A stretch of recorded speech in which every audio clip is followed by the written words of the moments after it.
just started There we go. recording.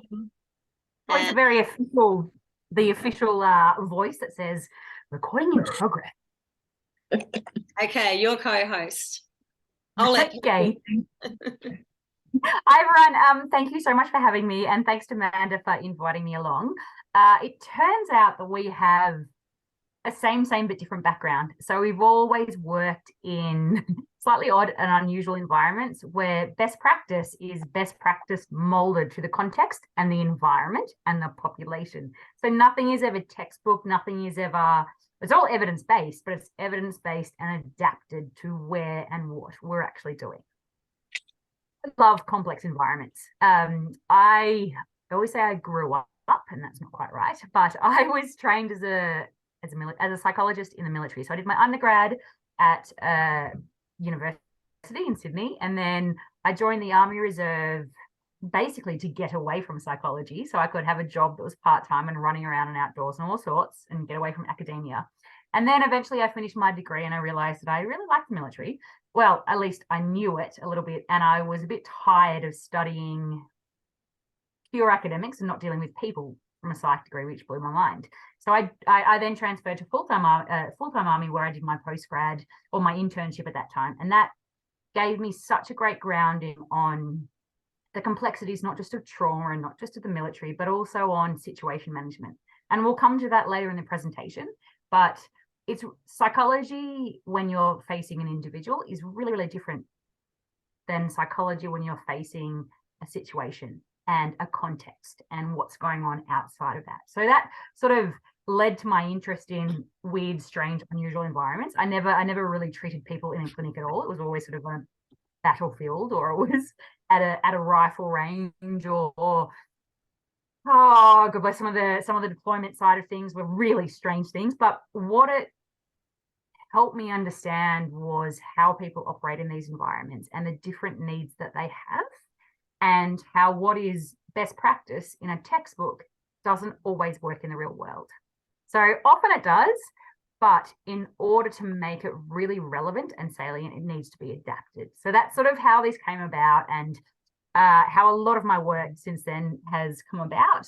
I've since I left the Army, I went back to university, studied a clinical doctorate looking at the impact of physical injury or significant physical injury on mental health behaviours and mental health problems over the next 12 months. I worked with state police, federal police. I worked in reality TV for my sins in all sorts of different countries. I worked with the NRL. I worked in sporting environments, corporate. I kind of worked wherever anyone would pay me to work, particularly while I was studying, because you know what it's like as a student.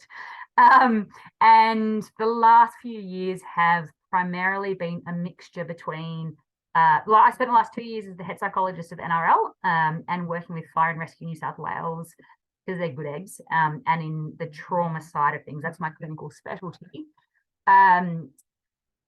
My passion has always been, as we've said, working in complex environments and bringing the situation into the whole. So I love the outdoors. Anyone who knows me knows I love being in the outdoors, climbing, canyoning, mountaineering, all those sort of things. And throughout that time, I've witnessed such a lack of mental health support in strange environments, in the exact environments that need it the most. So that's how a lot of this came about, is to understand that there's all this knowledge about how to look after people, how to respond after disasters, after crises, after, you know, even just a horrible family situation, but that's never been necessarily adapted well to remote environments that are away from resources, or to places that are hard to get to or hard to physically endure as well. So you probably hear me wax lyrical about this, but it baffles me that a lot of people are sort of saying, you know, mental health in complex and remote environments is such a new thing, and it's absolutely not. You know, people in remote environments are probably more susceptible to mental health issues because they're in remote environments. But I don't even know why or how. There just hasn't been the focus on that. So I've worked over the last few years with different organizations to try and develop a framework, or at least some protocol that might be useful for people who are working in those environments to deal with mental health issues. Because, like, let's also be honest, it's much more common to come across someone who's in significant distress or has depression or is having a panic attack or is missing their family than it is to treat a pelvic fracture out in the bush. And yet a pelvic fracture out in the bush is readily trained. So I sort of thought, well, you know what? Let's just do this. This is my passion, but also there seems to just not be much out there at this time.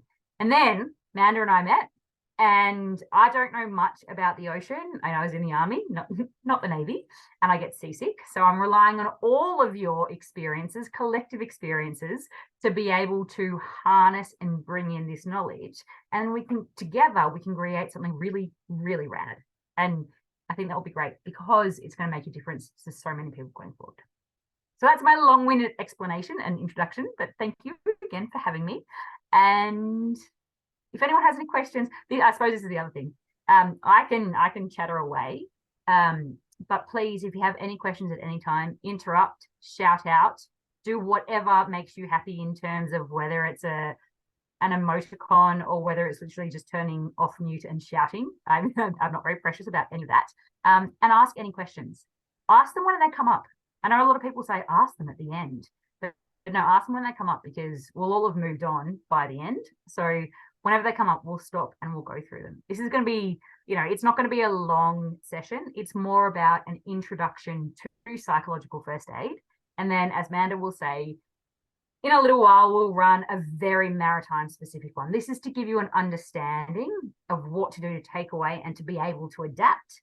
But we'll go through all practical scenarios and all sorts of nuances at a later date. This is just to give you the understanding of what's out there and why it might help with the work that you guys do. And we love your feedback too. And just on that note of asking questions, if you don't want to ask a question out loud, pop it in the chat or write it to me individually, and then I can ask the question for you because I'm good at interrupting. All right, let's get on with it. I'm so excited. Oh, hey, all right. All right, you're screen sharing or do you want me to load it up? No, I'll let you do it.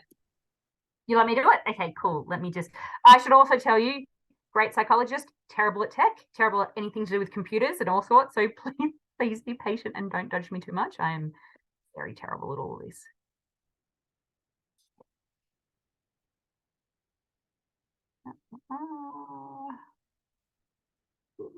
And now, that.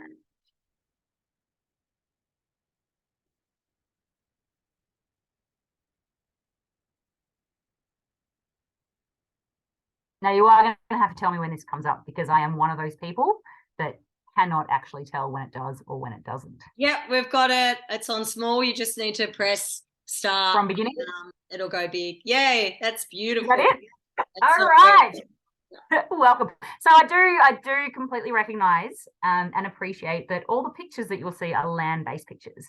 And that's not to say that maritime is not here. It's just because I am a bush girl rather than a water girl at this stage. But this will change in time. So again, the other thing that we'd love some feedback on is how you see this can be adapted, and if there are any particular areas that you think should be focused on more or you'd like to know more about, let us know, because this is so evolving as we go. And so if we can make it so relevant or the most relevant we can, we'd really like to do that.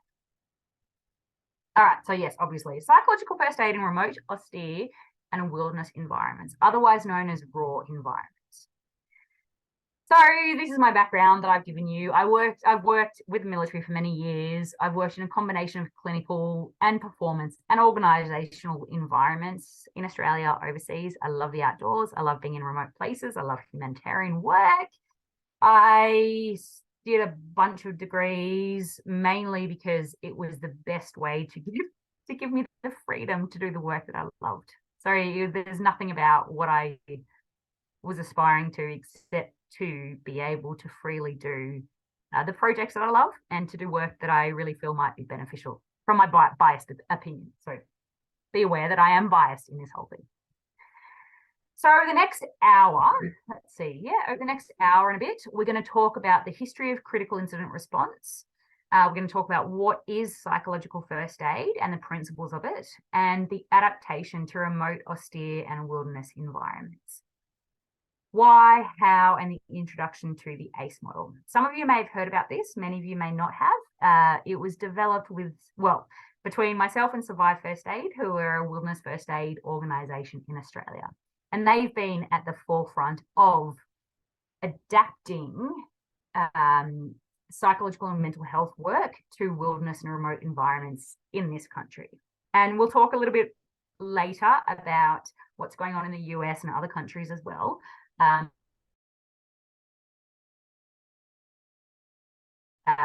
Which gives me a lot of glee, but has also been great to develop and to adapt as well. We'll go through the model briefly. We'll talk about how you guys hopefully are looking after yourselves, and also some things to indicate to look after each other and other responders in your teams as well. And then we'll just broadly talk about what's going on in the industry and from there. So while this is not maritime specific at this stage, this gives you the background, it gives you the context, and it gives you the model in quite a lot of detail. The next step, and Amanda will talk about that later, is the next course that actually has all the maritime scenarios and practicalities and all this. But everything that you get from here can be and will be adapted. And you can take it from here, and you can take these resources and use them in your workplace, or even in, I don't want to say in your families, but if you're going on expeditions, or if you're going on camping trips, or if you're going sailing trips. So there's no limitations with this. And part of the reason is you'll find out why is that Psych First Aid is all about principles, which sounds very vague and a little bit ridiculous, because it's not prescriptive. It's like that for a reason, and we'll talk about that, but basically means it's very adaptive, or adaptable rather. And again, shout out if you have any questions on the way through.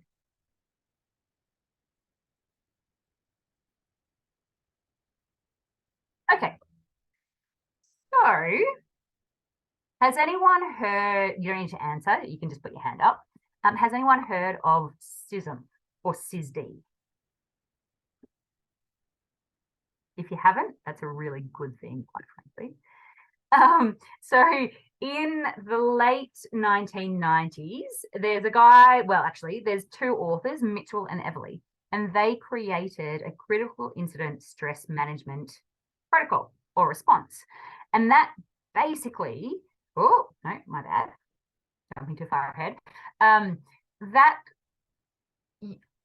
utilized at the stage firefighters together and basically said, if you've experienced a critical incident or potentially traumatic response, then you, if the group is all brought together and then managed well, and they have a group debrief, it was actually a seven phase process, but they talked together, and it's the team that they were with. This is going to enhance their psychological well-being and prevent PTSD. So it was very, very well known at the time, or very, very predominantly utilized. But when it came to actually studying the efficacy of it, what it found was, if it was run well, it was beautiful, right? And so there was everything from getting the group together, doing some psychoeducation work, but then also having the group who witnessed that particular event talk about their own experiences and their own, what they saw, what they felt, the impact of them. Okay, so if it was run well and the group was a very homogenous group who were accustomed to working together, it could be very, very effective in bringing the team together and processing a particular incident. The problem was, it was never, the teaching of it was never particularly structured and standardized. And then as things do, they creep out. And suddenly this was the response that was put for people who were broadly involved in an incident, but weren't directly involved. So you'd get, headquarters people and first responders and somebody else. And so the tight-knit group of 3 or 4 who had the similar experience suddenly became 10 or 15, totally different experiences. And at the same time, reliving and telling their experiences, often if they were quite different, could traumatize somebody else in the group if they hadn't had that same experience. It was an admin person who hadn't had the first response experience, or vice versa. So focusing on that, or conducting that response inaccurately, became actually more detrimental. And the research that they did on it basically said, if it's done well with the right people, with the right group, at the right time, so clearly a lot of contingencies, then it's very effective. However, if there's something, even if it's 95% right, but 5% wrong, they've got one extra person in the room, it's done at a slightly wrong time, at best, there's no benefit. At worst, it re-traumatizes or further traumatizes people who've been in that experience. So a lot of the research, it's very, very contentious. Some people, and to be safe, some people still love it. I work at I do some work at Fire and Rescue New South Wales, and it's only the last couple of years where they've stopped doing it, even though it's been proven for the last 20 years that is, at best, kind of ineffective, and at worst, very deleterious. So it's sort of, that's where that came from. 7 phases. The critical incident stress debriefing is one of those phases where basically everybody in the group talked about their own experiences and what they saw and what they felt. So as you can imagine, if that's not well controlled, or if that's not well managed, it can really affect everybody in that group. From there, the world moved to psychological first aid. Now, again, as I try and navigate the slides, has anyone here heard, well, obviously you've heard of it because that's why you're here tonight, but has anyone had an experience with psychological first aid? Nope. Okay. This is great. It's great for me, probably less great for you. So before we go further, I'm just going to tell you from the get-go that psychological first aid is currently the best evidence-informed approach and is recommended by the National Institute for Mental Health, National Centres for PTSD, National Child Traumatic Stress Network, the World Health Organization, and the International Red Cross. So suffice to say, it's got some good organizations behind it, right? Mainly because it causes no harm. It may do no good, but it definitely causes no harm. No, that's a joke. All right. Now, before we go further and go into PFA, to Psych First Aid, I want to show you this. When it comes to trauma, what most people don't realize is that the most common response and trajectory to experiencing a critical incident or a potentially traumatic event is resilience. So when you look at this, PTE means potentially traumatic event. Someone experiences a potentially traumatic event, and we call them those because, multiple people can witness it and can experience it. Some will be affected and some will not. So it's potentially traumatic because it might affect some and not others. The most common response to a potentially traumatic event is the resilience trajectory. The second most common trajectory is recovery. So resilience is basically people feel a very short-term minor blip in terms of what they're experiencing, like the acute responses, that's fine. And then they get back to their day-to-day life. Recovery is when they experience a significant blip and it takes, significant blip, that sounds very reductionist and I don't mean that. And I don't mean that to be disrespectful, but they are affected and it takes the next year or so to recover from that. But they do recover. They do come back to normal or to their previous, to the pre-incident state. Delayed onset, as it sounds, is nothing happens for a while, and suddenly it does. And interestingly enough, you see the delayed response in amongst police and law enforcement personnel, and military as well, but mostly law enforcement personnel. And ironically enough, it's usually something like they've spent years and years dealing with horrible sex crimes or, child pornography or counterterrorism. And 7 years later, they work for a boss who bullies them, and that's what triggers them. Yet what comes out is everything that they've dealt with in the past. So it is a delayed response. And then lastly, the chronic response, which is basically they're significantly affected to a degree of almost disability from the get-go, and that maintains over many years. So the point to note about this is resilience, as in being affected in the acute phase after an incident is the most common response to trauma.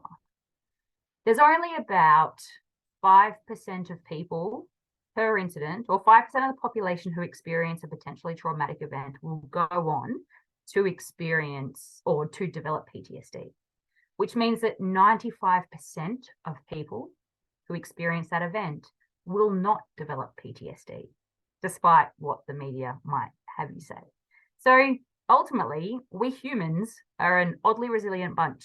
Even though we might not be proactively doing anything, we actually have a level of natural protection in and around us. So psychological first aid was developed with this in mind. Psychological first aid starts with the recognition of distress. Like I said, it's unusual to not be affected by a significant event in some ways. Okay, so it's with the recognition of that distress, but also the expectation of resilience. More people are less affected long-term than the average person would ever actually believe. It does not assume that psychological disorder is inevitable. Okay, most often psychological disorder is not likely to follow. So that's where Psych First Aid kicks off. That's its first proponent, as opposed to CISM or CISD, which basically says if you don't do this response, you will develop PTSD or you will develop a psychological or mental health disorder. Psych First Aid does not do that. Okay, so let's go back to sort of what we started, back to psychological first aid. What is it? It is currently the best practice approach to critical incident psychological care. Who is it for? Anybody who's been exposed to a potentially traumatic event. It's appropriate for anyone who is acutely or severely distressed or affected by an emergency, a stressful event, or a disaster event. It's for adults, it's for children, it's for witnesses, it's for families, it's for adolescents, parents, caretakers, anyone, disaster relief workers, anyone at all. It can be provided, can also be provided to first responders, even though they're the first responders, and it can also be provided by other disaster relief workers. Who can administer it? Anyone who's trained. You don't need to be a psychologist. You don't need to be a mental health professional. As long as you are trained in a disaster response, or as long as you're a trained disaster response worker, which basically after this session, or probably after our next session, but this one will give you the idea, means that you can do it. Okay, so it's not mental health specific. It's somebody who understands what the process is and who is there. And as when we go through it, you'll see that it's more practical needs. And that's the priority. So you don't need to be a counsellor, a social worker, a nurse, a doctor, anything. You just need to be a human who is aware of the potential impact and also have an understanding of what human needs might be at the time. And I'm just going to jump in there for one. Yes, please. And just to put it into our terms, you know, many of you that are in the room today have done the medical care training, or you've also started with the elementary first aid. So as an example, you know, when we start that course, I say very clearly, we're not teaching you to become a doctor. This is first aid. And then we also really clearly define the difference between civilian first aid and then first aid on boats when we're looking after our own, and there's jump from being a first aider to a medic. So this is kind of like our yachty version of like the most basic civilian first aid that you can apply. So you can put on bandages and splints, you know, so you can do, it doesn't make you a doctor. So, you know, just keeping in mind that this gives you so many huge skills, but it's not, you know, making you a mini psychologist in an hour, but it's giving you the first aid skills you need to mitigate it. And Exactly. nasty and the reality is you don't, and we'll talk through in a sec, is that you don't actually probe into people. Well, I mean, you ask them how they're going, but you don't probe into their experiences of what happened or probe into what the consequences might be. It's literally I mean, it sounds very, again, reductionist if I say it's kind of the top level, but that's what it is. And actually, at the time when people go through that sort of event, that's exactly what they need. They can't have people talking about them because it actually inhibits the brain processing of what happened. They're not ready to be there yet. It's practical skills that makes them feel like they're kept safe and that connects them with information organizations.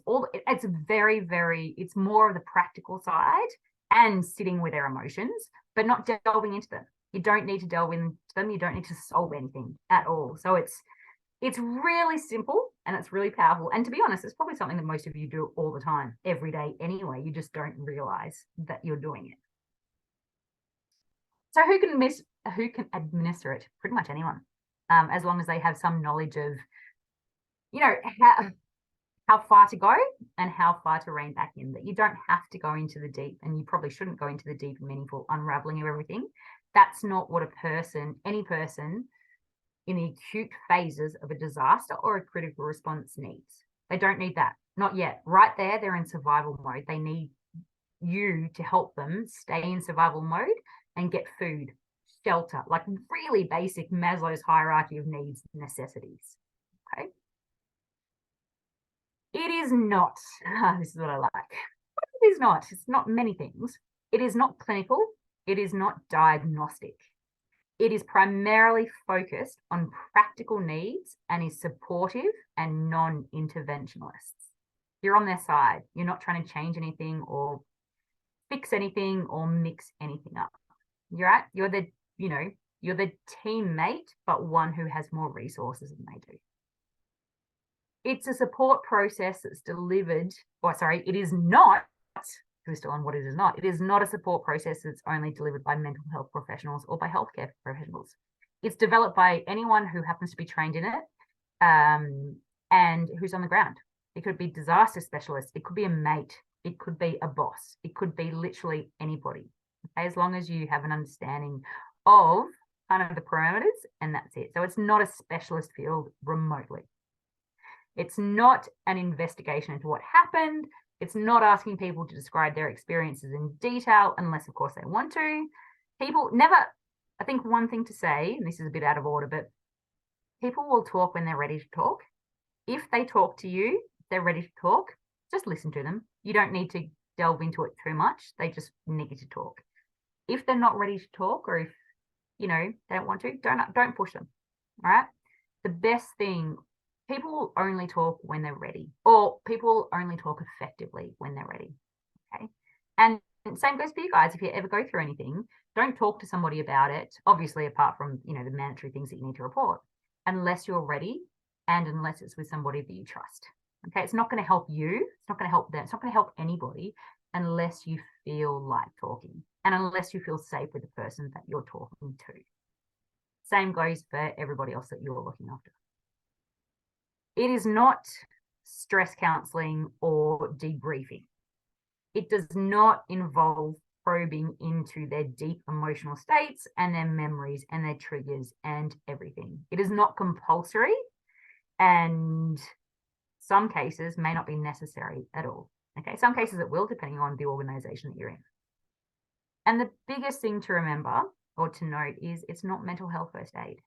There's a lot of misinformation out there, and particularly into what is psych first aid versus mental health first aid.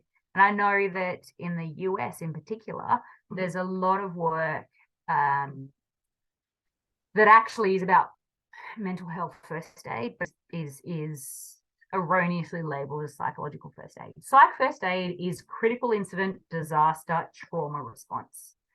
Mental health first aid is when you speak to a friend, peer, colleague, a person about their mental health condition and the problem that they're facing before they go and see a specialist.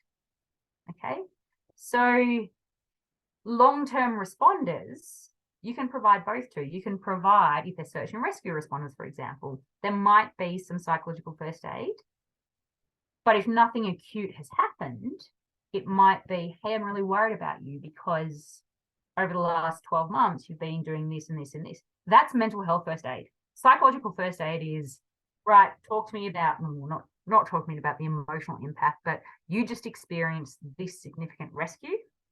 How are you going?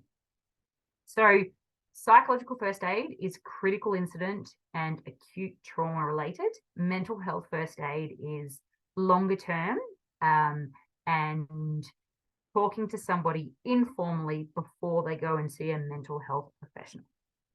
Psychological first aid itself might just be enough for that person after the incident. They may never progress, that sounds terrible, and never need to end up seeing a psychological specialist.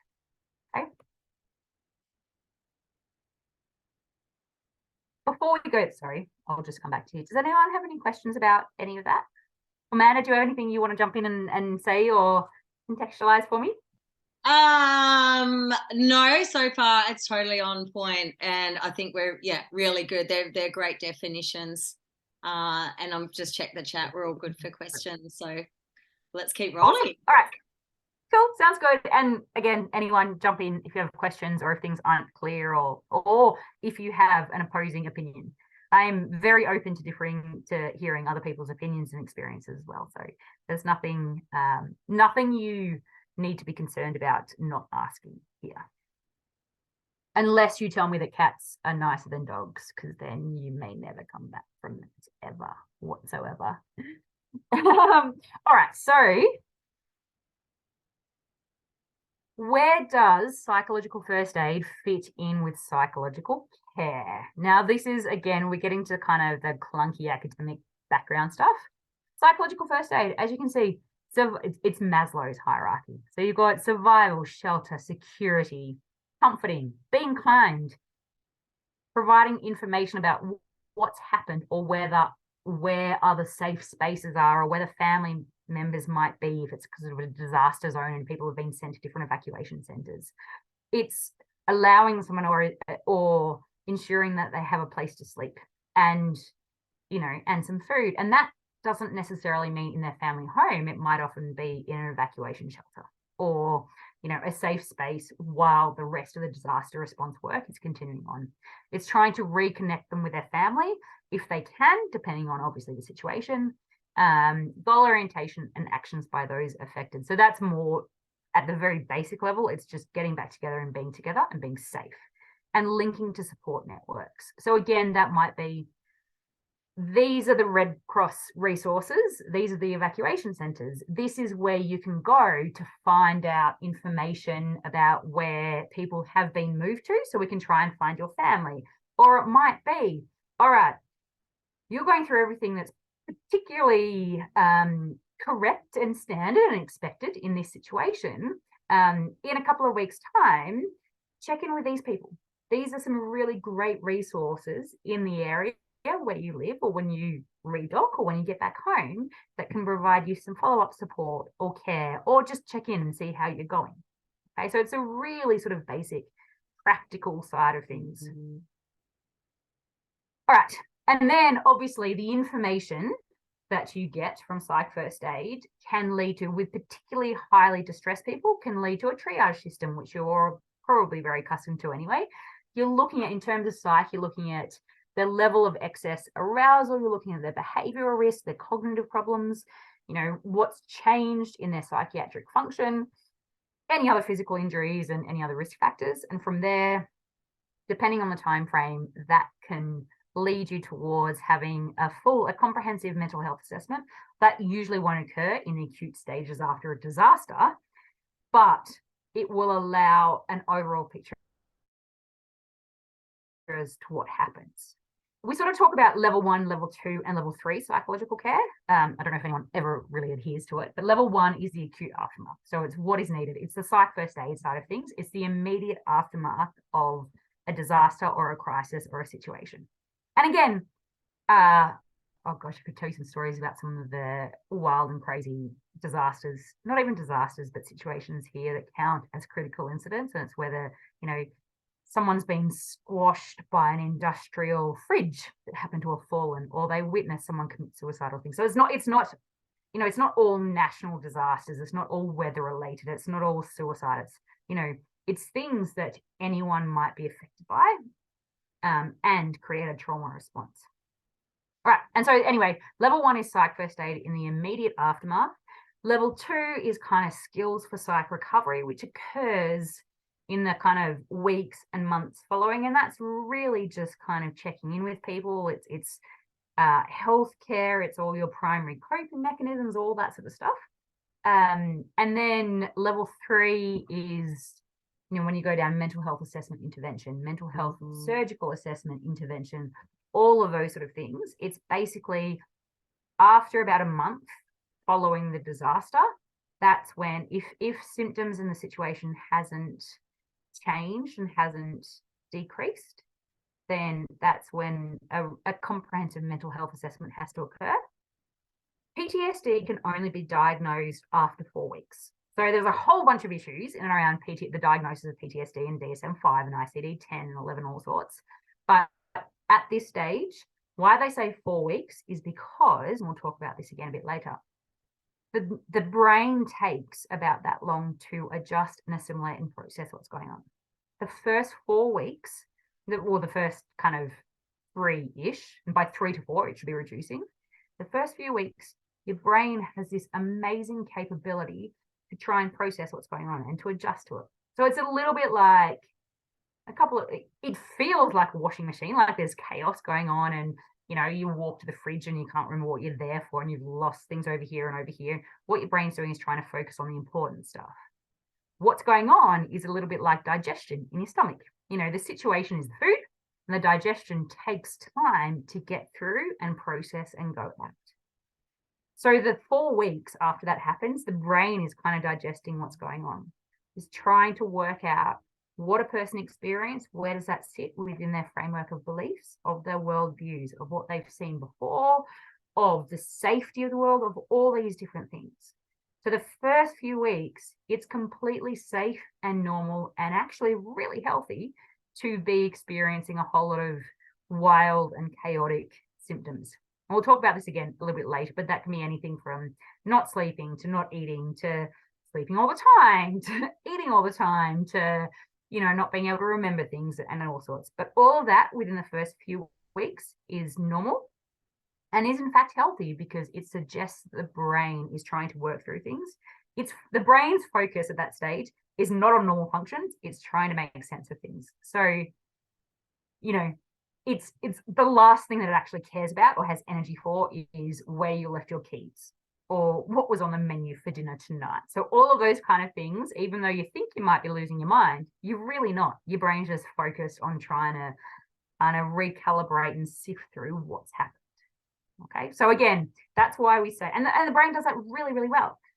That's why we say it's not until 4 weeks after the incident that a person can be diagnosed or is likely to be diagnosed with PTSD, because up until then, everything is normal and fine and a really shitty process of adjustment and management. And don't get me wrong, it's horrible. It is horrible and it feels horrible, but it's actually quite good for you and quite healthy as well. All right, so for the academics in the room and the non-academics in the room, do you think, hands up as well, actually, just do you think that psych first aid is evidence-based or evidence-informed? And actually, does it even make a difference? And feel free to write in the chat as well. All right, hands up for evidence-based. All right, we've got a few. I'm going zooming up and down. All right, what about evidence-informed?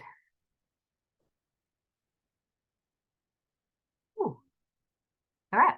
And does anyone care either way? Does it matter in terms of your practice and what you're doing? Does it matter either way for you? No, not me.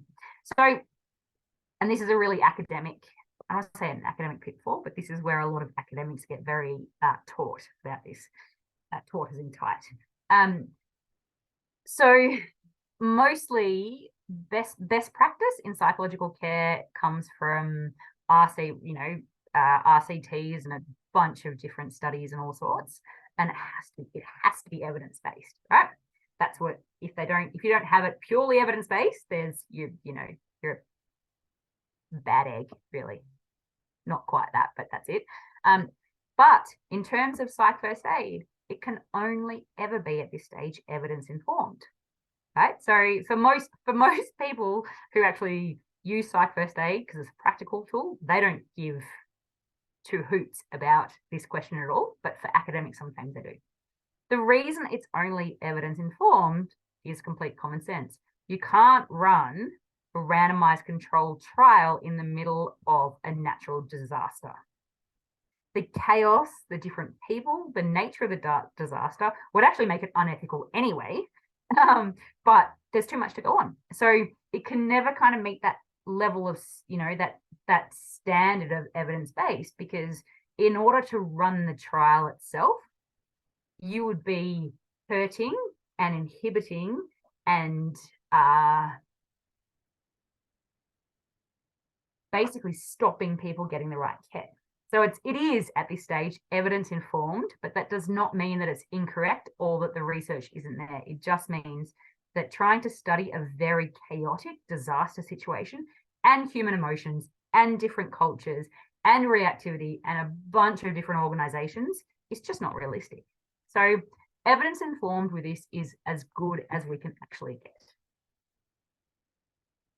All right, now aims and principles. It becomes dry. I promise it becomes a bit less dry after these next couple of slides too. Let me just jump in. Okay, I'm just looking at the chat. How would one still be able to help assist in those 4 weeks of mental? Oh, I will show you in closed environments such as those. Yep, this is what we'll go through next. Because at the moment this is very theoretical, but we'll actually go through exactly what it is and what it looks like. Because at the moment it's all principles and airy-fairy side of things. So the aims: promote safety and survival, promote calming, promote comforting, reassurance, self and community efficacy, promote connectedness, promote hope, linking to people. So again, this is always my great question, because I read through this and I'm like, what does that mean? What does it actually mean? Because it's lots of words, but it doesn't tell you anything really practical on how to help. But just bear in mind, this is what the Red Cross likes to say. These are the principles. And the reason it's principles and it's not step-by-step, almost dictatorial, is because situations are so different. So you can't really say, well, what works here is going to work here or not work here. But we will talk about what generally does, and then that can be adapted to how it goes. So this is a little bit more detail. Contact and engagement. So basically, speak to people nicely. And again, this sounds, I'm so sure you all do this anyway, because it just comes naturally to caregivers. But this is legitimately what psych first aid is. Right. Be compassionate to people who are in distress. Be kind to them. Listen to them. They might not have ever felt seen before you speak to them. Right? You don't necessarily need to be a medical person. So you're not doing a medical assessment. You're just listening to what they want to tell you. You want to try and make them feel safe. And that might be ensuring that they're physically moved to a safe environment, like a bunker or a shelter or an evacuation center or on shore, or even just into a particular cabin on the ship. And that's so ongoing safety and physical and emotional support. So that's also psychological safety. So being kind to them and making them feel like they're safe now that they're talking to you, that they're safe by being able to talk to you. Stabilization, again, and that's helping calm them down. If they're really distressed, they're hyper aroused and there's a lot of emotions going on. It's just sitting with them, being calm, being the support person. Information gathering, so trying to understand what they need. So not necessarily the details of their trauma or what they've experienced, but where their family is, where they've come from. Do they need to get somewhere to meet other people? Who in their family is missing? All of those sort of things, or what's actually going on in terms of their concerns. Practical assistance, which is generally food, water, shelter. So always go back to the basics: food, water, shelter.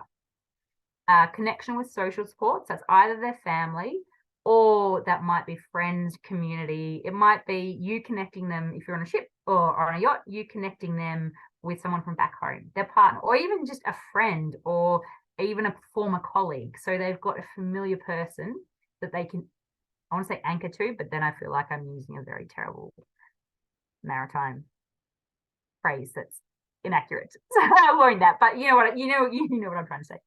And then information on coping, and we'll go through this shortly. There's a what I like to call the sexy flow chart that will tell you all about the different ways to look out if they're coping and not coping, and really good ways to help them moving forwards.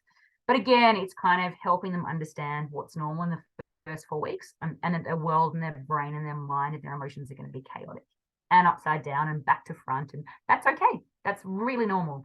But kind of when to then step up the assistance they're getting. And then linkage with collaborative services. So again, that's if you're referring them on, and it might not necessarily be site collaborative services. It might be housing services, or it might be legal services, or further medical services as well. So these are kind of and as you can see, they are very generic principles of what to do in Psych First Aid, but you can then obviously go and adapt. We will, I promise, I know I keep saying this, but Amanda and I will run some great sessions on what this actually looks like and what it could look like and how you can manipulate it. Not manipulate it, you can shape it in further sessions. All right. That's me talked for a while. Any questions at all? And Amanda, anything to jump in and contextualize or ask or add or anything at all? So far, absolutely perfect. Anyone got any questions? Ask away. We don't bite. We really don't bite. I just have a question, and would you make a difference between talking to the person who, because sometimes on the boat where I've had it is somebody actually has the accident and the rest of the people are around it, and the focus always goes to the person who has the accident and they're talked to. But I found that the people who witness it or are around it or hear about it later and then see the person, they're maybe not the same way affected, but they're definitely affected. And would you use the same approach? Yes. And we'll come to the best way to do that in a second, but it's a really good point, because Psych First Aid is not just, and again, we'll touch on this in the next few slides, it's not just about individual management. Whereas a lot of psychological care and mental health first aid is about the person in front of you, who's the one that's sort of injured or wounded psychologically. But Psych First Aid is managing the whole situation, which means managing the group, anyone who's witnessed it, and not even visually witnessed it, but who might be part of it. So it might be someone speaking on comms to land or to other emergency services or relaying messages. It might be somebody who has witnessed it, or it might be somebody who has been kind of a peripheral part of it. So they're all part of this response. It's definitely not an individual response. And again, that's where it differs from individual mental health side of things. But we've got a cool structure that I'll show you, which will help to ascertain or to help understand and where those people sit and what you can actually do. Because you're right, people, in fact, sometimes it's harder and witnesses are more impacted than the person who experienced the incident themselves, particularly if they also, the person who experienced the incident can't remember it, but other people around them can remember everything, and the person who witnessed it, who experienced it, is like, can you just tell me what happened? So the witness has to relive it time and time and time again, which is awful.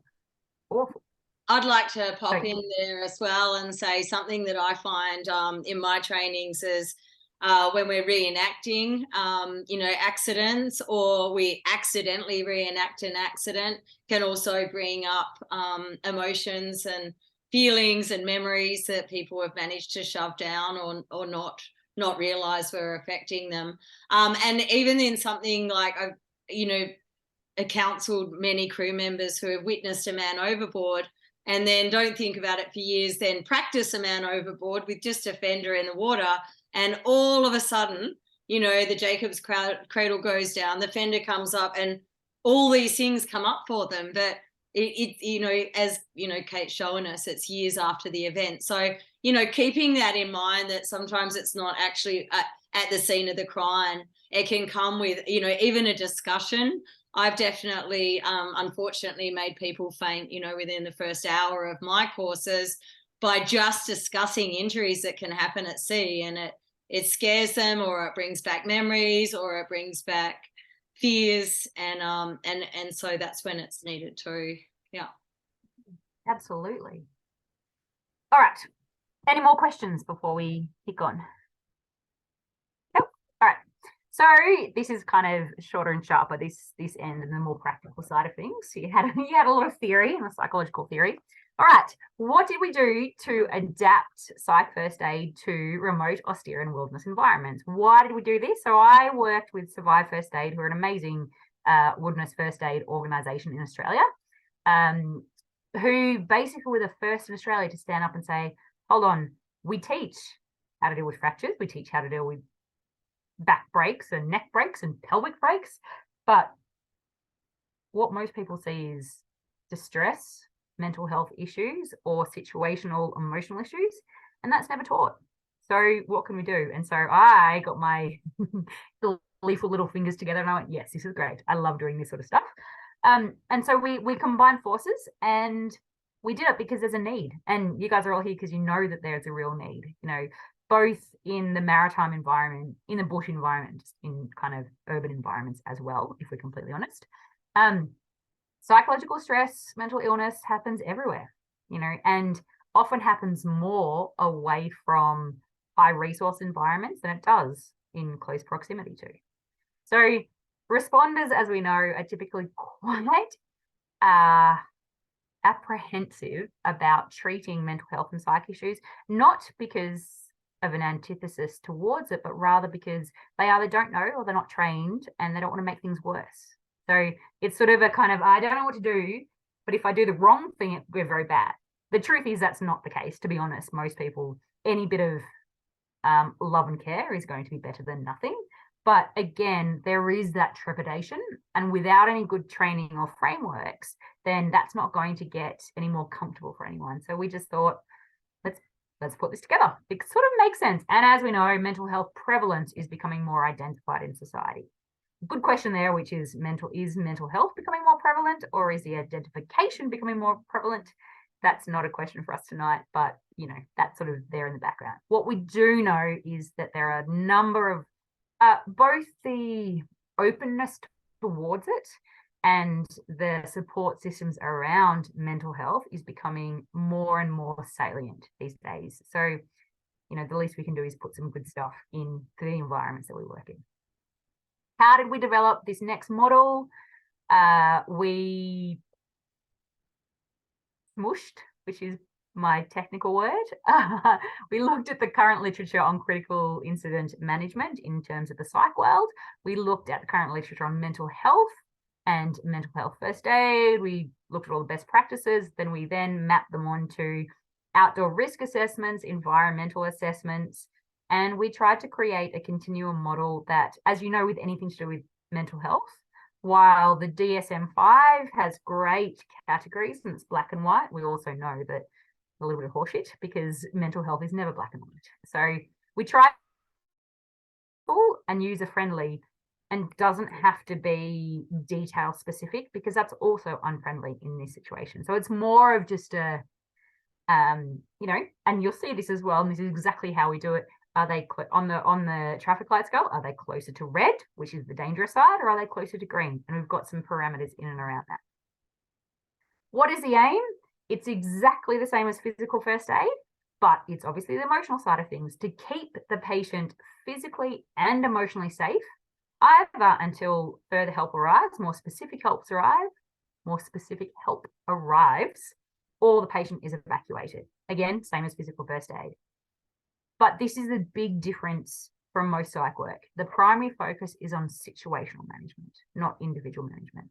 When you're out there, you know, as you've seen, there's witnesses, there's the crew, there's a bunch of other people who are affected who you also need to manage in this response, not just the person who's been hurt. So we created an acronym because we always have to, right? And we call it ACE. ACCE for Wilderness Psych First Aid.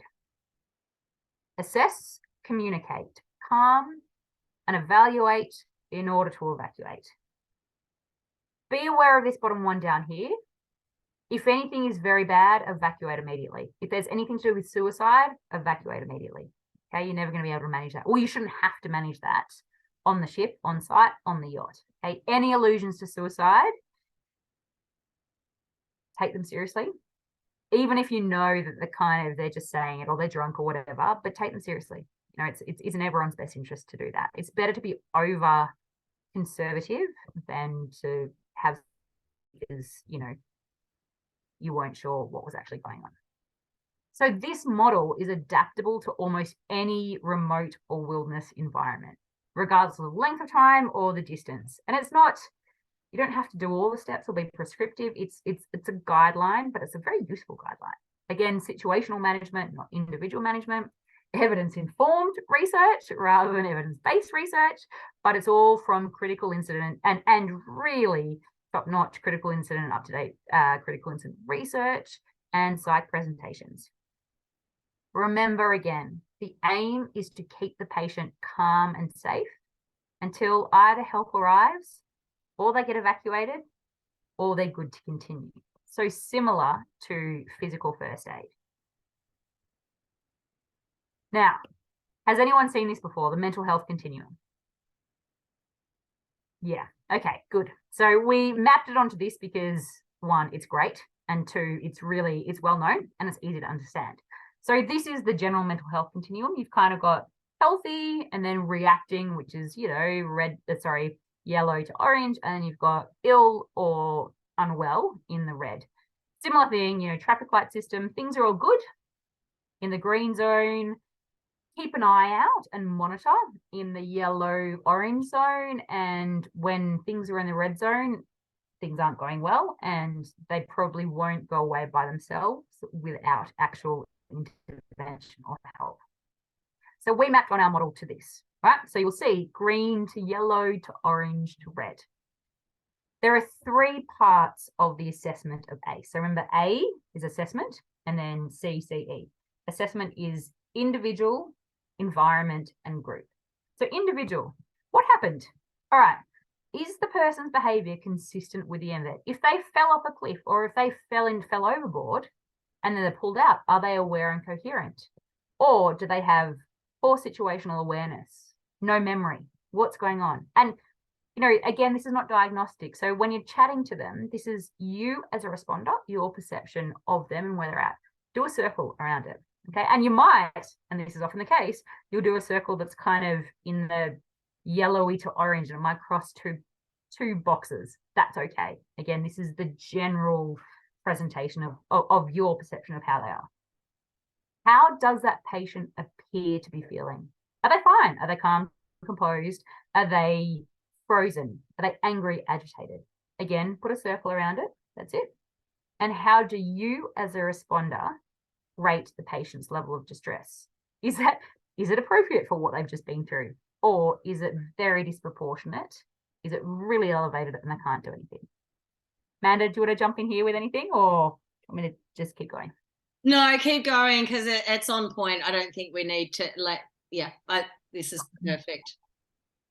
Cool. Okay. And then we get to the next level of assessment, which is assessing the environment. How far are you from help? Given the environments that you guys come from, you'll probably be quite far. You may well have really good comms, but again, it's that same thing. Help is readily available. It's down the road. You can take someone there. The comms are great. Self-help only, or help is not available because you're too remote. Again, in the red zone. So we're talking the dodgy, the tougher zone.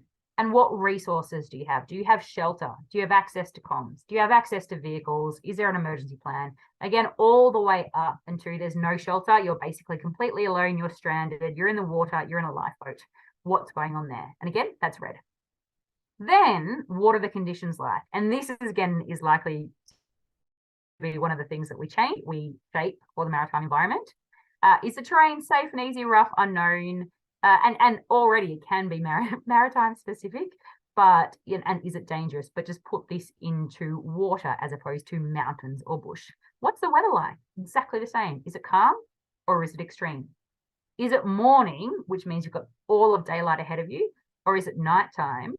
And animals. Again, I suppose this is depending on where you're actually located. What sort of sea life, sea creatures, you know, in the mountains, we're like, oh, are there snakes? Are there lions? You know, are there donkeys? Whatever it is. So I'll taking into jump account. in there if that's okay, Kate, because I've been sharing this presentation with the ocean race teams, as Louise, who does a lot of work in yachting as well, has witnessed. And we were working with Annie Lush recently, who's on Team Geodd at the moment. And when I said about, you know, the animals, like unless you're getting in a life raft, it mightn't be so apparent.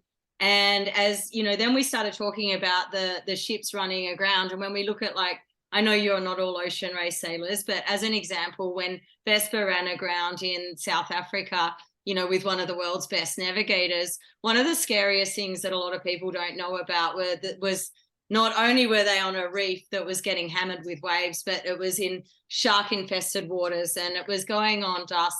And they'd already seen live 3 great whites. You know, the number of crew I speak to whose boats have run aground or have also got stuck on land, like the tide's gone out and they were having a picnic for the guests, and then they couldn't get picked up by the tender. And then there's, you know, people that can't swim. There's jellyfish. You know, jellyfish is one of our greatest threats and most threatening. So, you know, when we see animals, we just look at sea life, but it's the more you think about it, the more apparent this is for us, for sure. Absolutely. All right. On that note, I need to pop to the bathroom for a break for like 20 seconds. If you don't like to keep talking amongst yourselves, I will be back very, very quickly, or just cogitate on the screen in front of you. Or if anyone else needs to get up and have a break, it'll be like, okay, I say 20 seconds, but I mean like 2 minutes, if that's okay. Cool. I'll take over and see if I can answer any questions here. And then I can even talk a little bit more into the yachting side of this. So first of all, does anyone have any questions about this? Because this part of the presentation is why I'm here. It's why we're here. It was these slides when I saw these that went, oh my God, I don't have to reinvent the wheel. Look, this legend's already done it. Why would you change anything except we're going to make them more, you know, maritime adaptable, which is already in place?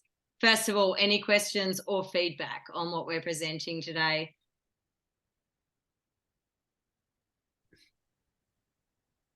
Is it useful? Marley. Definitely, yeah. Yeah. No, it's a really good approach. I mean, I've done mental health courses, but as Kate said, it's a different approach. And I found it way harder to relate that to, for example, the group around it and the immediate response. Some of the things are going to be more difficult because if you're in the Southern Ocean, they might be suicidal, and you might want to evacuate, but you might not be able to. So that's one of the things, I'd find difficult, but.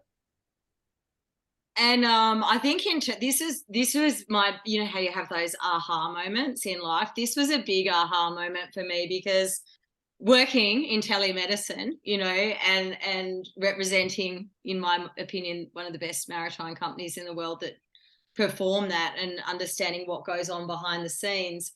So often people think they have communications, and in my trainings, so often people are wanting to pick up the phone in the training and go, now we'll call Dr. Spike at MSOS, you know, or one of the other companies. And it's like, yeah, but what if you've got no comms? And I've had some captains, okay, on 100 meter plus, and you know, most of you will be able to answer this better than me. Yes, you will have comms a lot of the time, but you know, the J class, for example, you know, there's a lot of the times we can only communicate with them with WhatsApp. Having led expeditions myself in southern Tasmania in areas that are harsh, I wouldn't say overly remote when you compare them to mid-Atlantic or the Southern Ocean, or even down island in the Caribbean, you know, I've been surprised that we've gone out to expedition and we've got, you know, VHF and UHF not working, and WhatsApps are better medium to communicate with. Then we look at people taking guests to the beach on picnic, or going off, for a sail on, say, the boat's laser, or going off for a hike or something. I think we overestimate the ability of our communication devices at the moment, and I can see quite a few of you nodding there. So I think that's really important. And then in terms of the shelter, this is something I'm going to admit, something I'm proud of. I was traveling and I was looking at some below deck, which no one ever wants to admit that they've seen, but I did. And one of the episodes was when, they take the people to the beach, as I said, and drop them off, and then the tide goes out and they can't pick them up again. And this is when we have to look at, the shelter that we've got available, or, what happens if there's been a fire on board, or, so sometimes we take for granted and wrongly assume that we're floating around the world in these hotels that will always have power, always have communications, always have shelter, and always have comfortable, perfectly controlled climates. And, I don't think that's true when I'm on the receiving end of what goes wrong on these boats, and our phones don't stop ringing with disasters.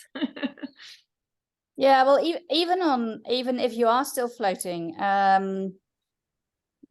we're so used to having comms even at sea, but it only takes one mishap with the VSAT, and all of a sudden it's out. My last crossing, there was a problem with the way the company had set it up, and obviously you don't realize until you're actually out there, and then you can't even communicate with them to tell them, because the comms are out. And yeah, you find a solution for it, but it's not as easy as we always think, even if you have VSAT or Starlink, or all the bandwidth that you want. If it's not working, it's not working. Absolutely. And I'd also like to talk here about our access to rescue and evacuation. 5% of helicopter rescues are successful at sea. And I find, especially with the younger crew on the big boats, they package up the patient after a CPR scenario or a major trauma scenario, and then they're like, okay, now we'll call the helicopter. And it's like, good luck with that. Aren't we mid-Atlantic? Aren't we 600 miles offshore? And these are the things, we kind of forget about sometimes. So the other thing I really want to speak into, that I'm using a lot in my courses now, and I want to say thanks to, all the guys I work with at the University of Tasmania, presenting the marine medicine, the expedition medicine, and the extreme sports medicine programs, which is how I met Kate. What, I really like from that style of academia is where, we really focus on accident emergency plans, and just like you guys are using for your trip planning, when you're doing a passage plan, you're doing a risk assessment. And I think people are doing risk assessments for their trips, but not necessarily, their individual ports and what medical and psychological risks they have there, and what they would do about it, what resources they have, what hospitals. I know I was in the St. Martin once, and we had someone that definitely needed to be committed, I would say, in Australia, like to actually be put into a proper psychiatric emergency treatment. And I didn't think that was a safe place to put that particular person, because we're in a Caribbean island, and we thought that could be quite a frightening psych ward, and it was our job to get that person back to their country. But it was frightening having no resources in a very modern, developed country. On that note, Kate's back, so I'll hand the mic back to her. I am back, but I don't want to jump in. I will let you finish this conversation, obviously. Does anyone have anything to add, or to any further questions or comments before we keep going? Just a quick to say thanks for the slides, and I did the course with Amanda in December, and it's definitely made me like rethink my approach and planning to all the trips that I'm doing. So, you know, fast nets and even the weekend offshores to France and stuff, kit's a lot better prepped and yeah, a lot better resourced, and all the slides have been really helpful. So thanks. Which Our is a pleasure. massive, So we don't like massive. talking about, but we'll all take credit for that. And I also just want to say that's massive coming from Louise. She's, you know, an expert in the nervous system. She's a physiotherapist and spent a lot of time in a trauma ward dealing with post-COVID patients during COVID, and has a lot of experience in all things, yeah, related to that. So thanks, Lou. It's really a privilege to have you on the call as well. You still get caught out though, don't you? Like, it's when it's not in your environment, when you're not in that hat. And that's the thing I find hard about when I'm sailing, is that I haven't got my medical hat. I'm there as a sailor, and like switching between those roles sometimes find really hard because I'm in race mode. So when I look back over incidents in the past, I'm like, oh, I should have been a bit more like, you know, there's a lady that had a burn, and maybe I should have been a bit more reactive. And now it turns out she was fine, and she did do well, but like the location of where it was, like it could have developed worse. So I guess being able to flip hats between sailor and it's made me think about that a bit more. I just want to jump in and say thank you for that, because I wrote a post on that recently, and someone wrote to me privately and said maybe I should stop wearing so many hats. And I was like, maybe I should stop this work for a moment and go and see Kate about my multiple personality disorder before I continue, because they say they teach what you need, don't you? But I think we can all agree, you know, it's when you've pretty much everyone's done the medical care courses, you know, or other courses, and then when you have to switch from one hat to another, it takes a lot. And also, you know, I want to really acknowledge the switching of hats and the impact that has on one's mental health when they're even switching from the boat to back home, you know. So switching hats from being the captain and having everything done like magic, and I see a lot of dads nodding, dishwasher emptied, rubbish taken out, 3 meals a day, or you just go and, you know, do your fitness and drive the boat, and a lot of paperwork and manage a huge, you know, multi-billion-dollar industry and a lot of crew. But then you get home and you're expected to have the dad hat on and have kids crawling over you, and you've got to unpack the dishwasher and remember to take the rubbish out, and you're probably still running the boat online.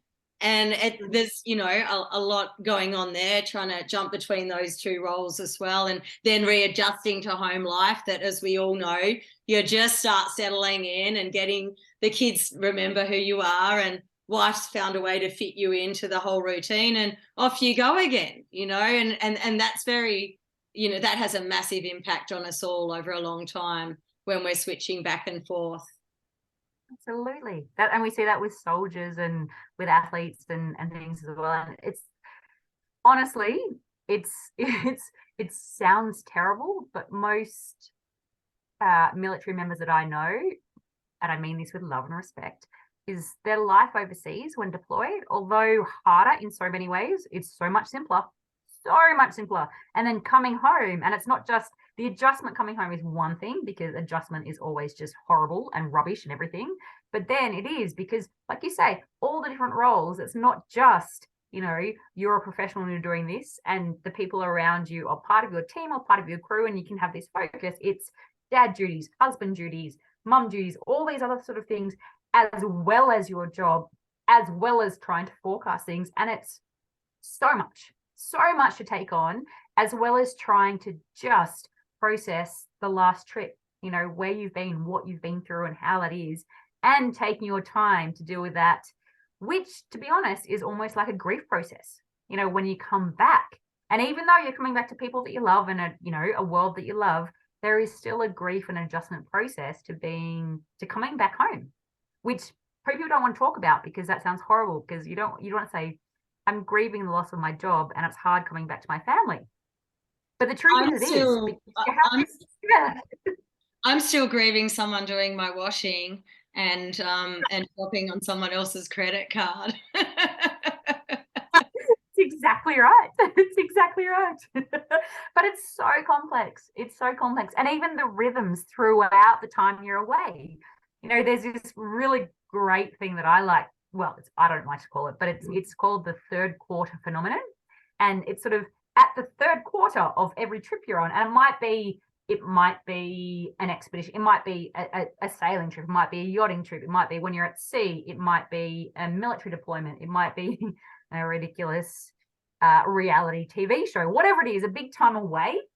The third quarter of that, it's actually, there's a lot of studies around it that say you come across the third quarter phenomenon.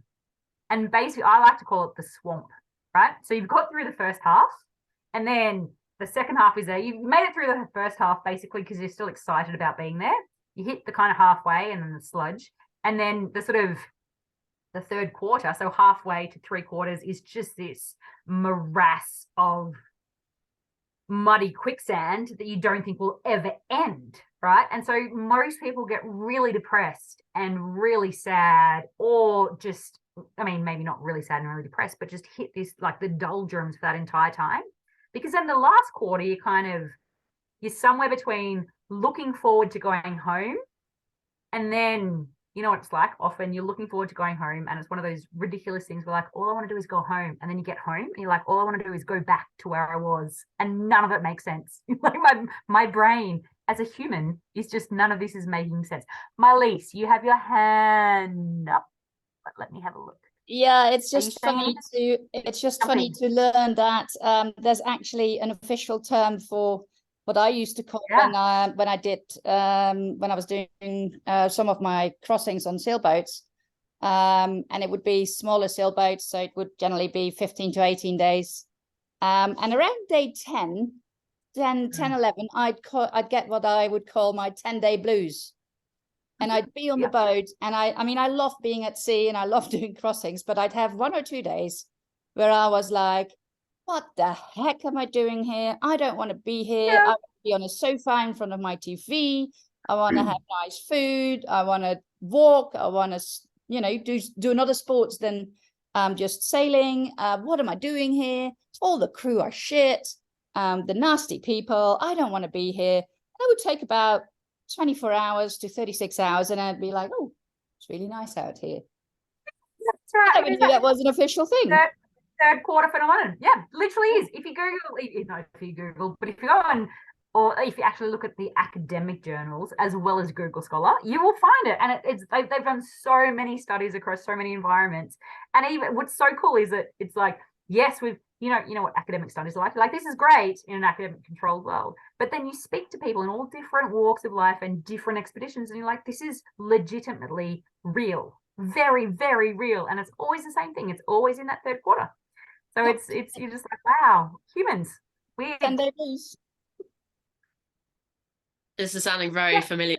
Last year, like, literally just rounded the top of Britain on Round Britain and Ireland race, and then we were just heading into the North Sea, so we're sort of on the feeling like we're heading home, but then we had 6-7 days of like 25-35 knots on the nose, like upwind sailing. Like, it was miserable. It was like being in a roller coaster permanently. And G forces for 6-7 days straight. And data out is probably around day 10, and then we were all miserable because we'd just lost the lead, and like, so there's other factors as well. But really interesting that the whole crew had a significant change around that point. And it's kind of cool to know, because you're just like, no, it's not actually just a morale spreading thing that, you know, one person's caught and gone on. It's like, no, this is actually a scientific. Maybe now, like, as much as it. Yeah, exactly. And day 10 and some like. Yeah. If we plan that into our next race or our next trip, then it's like, we know that these days are going to be very shit. So what can we do to make them a little less shit? But also, even just knowing that that's not you, you know, that it's actually not the crew, it's not anyone there, and just be like, this is just some evolutionary thing going on in our brain, can somehow kind of make it feel better. It's not like, like, because you know what it's like when you're having really bad days and you're like, this is the end, I can't deal with it anymore. And it's my fault for some reason, even though it's absolutely not. So if it's like, no, this is just because it's the third quarter and this is what is human in this weird world that we live in, then you can kind of be like, right, let's get prepared for this and let's do some fun things, or at least let's laugh at it, or at least let's compare how terrible our days are, but with a laugh as well, and play some would you rather, or like ridiculous things, just to go, yeah, this is always going to be terrible, but it's not our fault. Nothing that we've done has caused it, and we will come out of it. Let's just try and understand it, accept it for what it is, and then do something to make ourselves smile or laugh, or just curl up and cry, but know that it's not. I think one of the really hard things, and it's the same with like emotional processing and trauma and stuff, is like, if you just go, okay, cool, I know this is transient. I know this is I know this feels so awful and horrible, but I'm not losing my mind. And I'm not breaking. I'm not like, this is just what the brain goes through at this phase of any trip. So it's fine. It'll pass. And I think that can make a little bit, like not the entire difference, but can make a little difference, just to know that you are not losing your mind, that you are completely sane, that things are going okay, that they're on track, and you can still laugh, and you'll probably have really bad senses of humor at that time because you're all in a really bad state, but that it will pass, and it's not you, it's just human evolution doing its weird thing. Yeah, totally agree with that. The best thing about that race was that when I set out on the race, I wanted to come back feeling like I'd enjoyed it. And in that tough, like knowing that we had 6-7 days of rubbish ahead of us, I chose to enjoy it. And I made the choice to physically change my mindset to enjoy it. And I was looking out at the environment going like, not many people come here. Like, I'm so privileged to be here. Not many people get to the start line of this race. And I kept filling my brain with those kind of things. And that totally flipped the enjoyment of the race. And then I started laughing at, like, my teammates, like, we were all really struggling to go to the loo. It was quite comedy. So like I found humor and managed to flip it. But I think also neurodiverse, the people that are more neurodiverse might be more susceptible to that as well, because they've lost novelty. So as soon as you go into that routine, you've lost novelty, haven't you? And then the engagement are just like, nah. Yeah. So you need more stimulation, or different stimulation in some way. Yeah. But I think what you say about the humor is so great, because in this day and age, the world is so heavy, and particularly when it comes to emotions and heavy emotions and mental health, the world is so heavy, and people don't want to have a laugh when they're experiencing some horrible stuff. But one doesn't invalidate the other. Like, you can be having the most horrible time and laugh at the most ridiculous thing, but laughing does not invalidate how shit your experience is. But it just gives you a moment of reprieve and lightheartedness and a break from that. And so many people these days are like, well, if I laugh, or if I make fun of it, or if I make joke of it, I'm invalidating something. Like, absolutely not. What you're doing is just giving yourself a break, and everybody else a break as well. Nothing's going to change how horrid the environment that you're experiencing at that moment particularly is. Nothing will change that. But having a laugh will actually make it more tolerable, will make it a little bit more ridiculous, and bring the team together as well. So I always think so, and I do a lot of work with fire and rescue and their trauma, with like their PTSD soldiers, PTSD fireys. And one of the things that we always say is like, just keep laughing. Like, honestly, if you can, inject some silly lightness. Like, it doesn't have to be crass or anything, but just some silliness at some point. It's never like, it doesn't negate how heavy and how awful what you're going through is, but it just gives you a break. And laughing is fun, especially at really silly, ridiculous things where you're just like, this is as absurd as the whole situation we're in right now. So let's laugh about it rather than just, take it very heavily and seriously. All right, sorry, I've completely taken everyone off track, and everybody else has as well. No, that was a really valuable discussion. Thank you, everyone. Yeah, that was a magic. Thank you. Throwing in there. All right. Now, let me just spell something's going on. Okay, so now this is what goes back to Marlisa's point earlier. What about the group? So this is an easier picture than it is actually to explain. But imagine that something happens. There's a significant, so someone falls over, and I say this because, again, I'm very openly acknowledging I don't know much about maritime environment. I usually talk about a rock climbing incident in this stage, but not so great for you guys. So someone falls overboard, or someone gets hurt, or gets, I don't know. I have visions of getting stuck in whirring things that are cutting people off. Anyway, you've got the person who's been hurt, but right here in the patient, right in the middle of the bullseye. So look at this picture like a bullseye. And then you've got people who've witnessed it, or people who've responded to it, right? So someone who saw what happened and saw this person either fall overboard or get chopped up by engines or whatnot, they're not the patient, but they're really close. So they're going to be really affected, emotionally really affected by that. So they're still kind of in the orangey and red zone. There might be someone who calls on comms back to the emergency services, right? So they're still involved. They didn't see stuff, but they're still affected. So they're somewhere out here. They're kind of in the yellow zone. I mean, they might be super affected, over here, but anyone who witnessed or is part of an incident falls somewhere in this bullseye. And again, we're going from, red is bad to green is okay. So you've got some people here, you've got some people here, and you've got some people here. Okay. So with that in mind, you basically keep that in mind. You plot where the people are, because this is a situation and a group analysis, really. Now, where do they get placed? Like I said, you literally either color in, you put a little cross or a tick or whatever it is.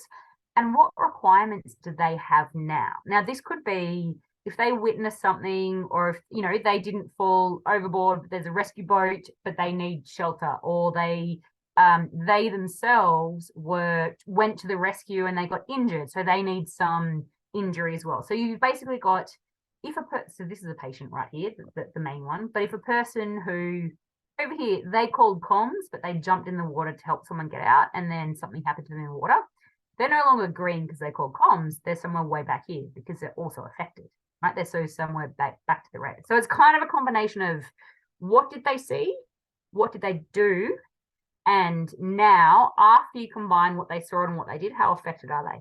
And it's not one of those linear things where someone who saw a little might only be affected a little. You know what humans are like?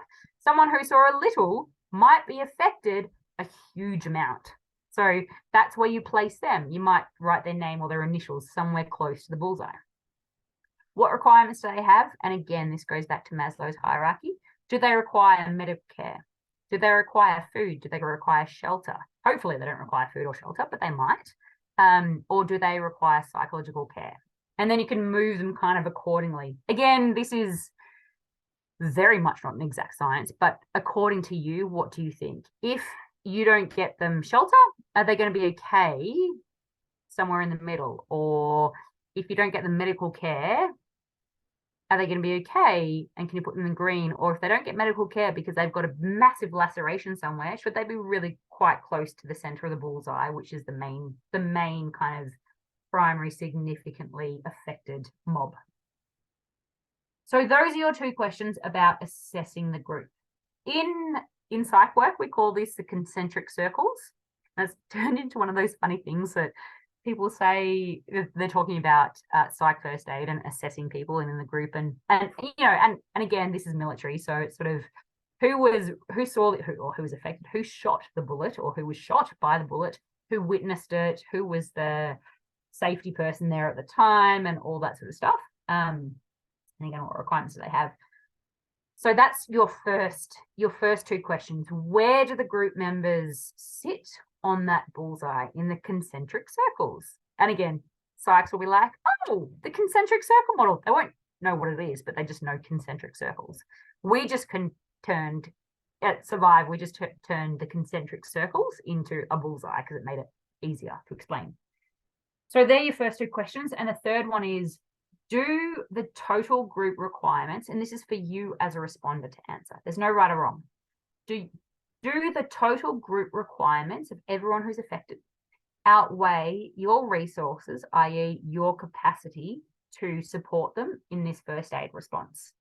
And that might be, hey, you know what? And again, this is a rock climbing thing. You've just witnessed, or someone's witnessed a huge accident. There's been a couple of casualties. There's been the belayer who witnessed something. There's been bystanders who saw something, and you're really remote, but you only have 1 tent, 1 phone, and no food. And there's 10 people that need looking after, right? So even if you're the best first aider in the world, you don't have the resources to provide those 10 people food, water, shelter while evacuation happens, right? And psychologically as well, there might be one of you and they might all have witnessed someone drowning, right? One person doesn't necessarily have the psychological resources, despite the motivation and the intention. They just might, literally, you might not be able to get around to 10 people and manage the whole situation and the environment and everything at the same time. So the question then is, do the total group requirements that the people around you need, do you have the resources to be able to manage that? And this is not an ego question. And a lot of people look at this and go, yes, I can manage anything. And like, no, actually, be realistic. Be realistic for yourself, but for the people around you. Do you have enough to manage physically, emotionally, socially, medically, what's happened in that whole situation? Not just the one injured person, that whole situation. If you have enough resources, then by all means, keep going. If you don't, then try and evacuate as quickly as possible. It's first aid. You don't need to solve all the problems in the world, okay? So just kind of look at it as going, you know what, the requirements of this whole group outweigh who I am. And it might be the case that you're going sailing or trekking, you're in a boat nearby and some significant things happen and you've got a full crew and your full crew has enough resources, enough medical support, enough comms to be able to help the other ship or the boat and keep them safe until something else happens. Okay, so it's not just you as an individual, it's you and kind of your group and team resources addressing the whole situation and seeing what you can. If what they need is out of your scope, not necessarily out of your scope of competence, but more out of your scope of resources, requirement, all that sort of things, then consider them for immediate evacuation and calling for help. Okay. And then you're putting into you're smushing once again. You're saying, hey, you know that initial assessment that I did? That assessment was of an individual, the person who was really at hurt, the assessment of the individual, the assessment of the environment, and the assessment of the group. And you've kind of circled a few things or crossed a few things off. Combining all those things together on this traffic light scale, is the incident closer to green or closer to red? Very, very imprecise, but also kind of, you reckon you're going to be okay or not? And again, I recognize that it's imprecise, but this is humans and situations. So that's why, and there's nothing, you can never actually calculate exactly what one person needs, wants, where they sit. So again, closer to green means they're okay to stay in place. Closer to red means evacuate as soon as possible.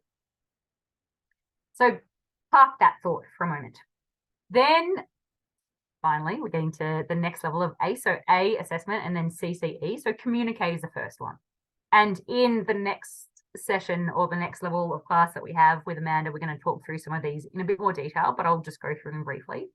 When you're communicating with somebody who's hurt, injured, ill, particularly psychologically affected, reassure them, right? Even if you're not sure they're going to be safe, just give them some safety word. Don't say you're safe and you're going to live.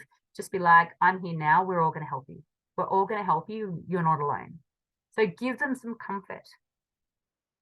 The way you speak to them and your interaction style will really matter as well. So calmly, confidently, slowly, not slowly as in not functional slowly, but, you know, if they're confused, if they're scared, speaking slowly, calmly, softly but clearly is going to help them feel safe. And then your interaction style. Again, this is all about if you give them humor or how you relate to them. So just be lovely, warm humans. Give them information. This is another big thing as well. You might know that help is not coming for another 12 hours. You might know it's coming in 2 hours. Let them know as much as you are comfortable sharing, but don't say to them, oh yes, we're going to be saved in an hour and it's going to be 12 hours time. But also, if it's going to be 12 hours time, don't say, oh, hey, you know what? We're going to be saved really soon. Literally just say, hey, it's going to be time and we're here together. So give them the comfort and allow them to feel safe in your presence. Continually update them. If you get more information, update them with that information. People work better in terms of when they can manage their own expectations. So there's nothing worse than being like, we don't know when we're being rescued, or we don't know when this is happening, or we don't know when this is coming. Like they would much rather hear it's going to be 12 hours at least, instead of, oh, it's going to be soon. That tells them nothing. Like at least the honesty and the transparency of it's going to be at least 12 hours, but I'm here with you. We're here with you until that happens and you're safe. And this is what we're going to do. So talk to them calmly, talk to them nicely. I'd love to just jump in there if that's okay. Yes, please. Yes, please. Because once again, something we see in medical training is how quickly we objectify a human body when they're injured. As many of you that have trained with me have actually witnessed firsthand when you're playing the victim or the casualty. And I think many of us here in the room today have experienced being in an injury and being a patient, whether we're informed or not informed, and how out of control you feel when everything's going on around you to your own body and no one's talking to you. I think it's the most out of control and frightening experience one could ever have. And it's something I think is one of the hardest lessons I've learned in life, that I was lucky enough to have nursing as the vehicle to give me this, that I think we all need to take a moment to really appreciate, is I found it so hard to be honest with people, and when people go into shock and get a sense of impending doom and they look at you in the eye, with their lacerated leg or their amputated arm and they go, this is really bad, because that's the first sign of shock, isn't it? They look at you and they're like, this is really bad. And I used to be like paramedic going, oh no, you'll be fine. Don't worry. And because I didn't want to go, have that heavy conversation. Man, it is a bad accident, and be able to meet them at that level and say, but what do you need, coming back to our last slides, what do you need right now? How can I help you? And then also, like, as I call it, serving the shit sandwich. Sorry, everyone, I'm Australian and a nurse and a sailor and I swear a bit, but so then Bart, we've got this training, or we have got in touch with the services, or we've got Dr. Spike and the medics at MSOS or Midlink or whatever they are on the line, but meeting them there rather than saying you'll be fine, because the minute you say to someone that knows something seriously wrong with them, you'll be fine, you lose their trust. And I think that's something we all can learn in yachting especially, and medicine, is to communicate better. And it's you got to be brave, to look them in the eye and go, yeah, but they'll appreciate it. And it is. And it's so true. So some of the work that I did in the military with interrogation training is the wrong words, but it's kind of what it summed up. Basically what we learned and what we disseminated as psychologists is that people can cope with what you tell them. But if you pull the rug out from underneath them, they won't cope with it. So a simple thing where you're like, hold on, this trip is 2 days long. And then you're like, oh no, sorry, we're just going to extend it indefinitely. But if you told them from day dot, this trip is going indefinitely and we'll keep you posted, they'll cope with that, but it's when you set the expectation somewhere and you change that, that's really difficult for people to comprehend. So, if they expect, I don't want to say they expect the worst, but if they expect a really rough trot ahead, they'll fight with that and they'll push through that. But if you kind of go, no, you're fine, and then they're not, that's what's going to trip them up psychologically, not physically necessarily, but psychologically so much more than if you were just brutally honest to begin with, because they will start to reconcile that brutal honesty and they'll start to adapt to that, and their brain will start to go, how can I live and survive in this? Not as in can I, but as in what must I do to be able to live and survive with this? And they will do it. Humans are amazing like that. But if you're like, no, you're fine, and then suddenly they're not, or they find out they're not, and all that's been a lie, partly because you as a caregiver want to be nice and kind and lovely, and partly because you don't want to tell them anything worse, and also because it's a horrible conversation to have. That's bad for everybody. So it's sort of brutal but loving honesty right from the get-go is really good and really powerful for them to get through the state that they're in order to survive longer term.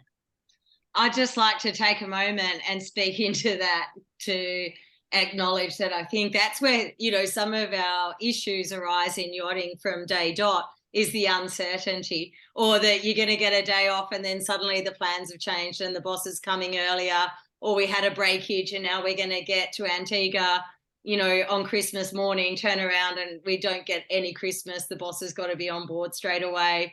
Is that, you know, the goalposts are constantly changing. And I think that's one of the first places for mental exhaustion, and where the stress begins is not having that, you know, that you've just pinpointed. I just had a massive aha moment there where you pinpointed that as a psychological strategy. Yeah. And just on that note, Marlies, did you raise your hand, or was that from before? No, just I found as well with the being honest thing, if you don't, the person or the patient, they lose confidence in you and they don't feel safe with you anymore.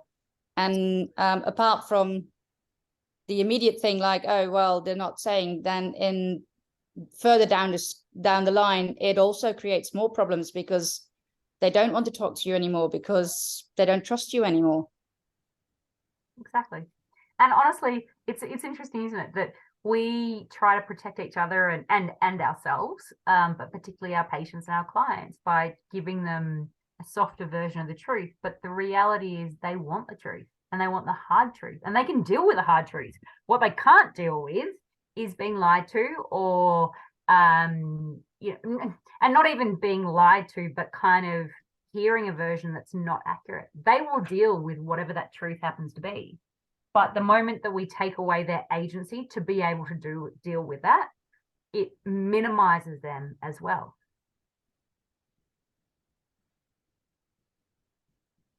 All right.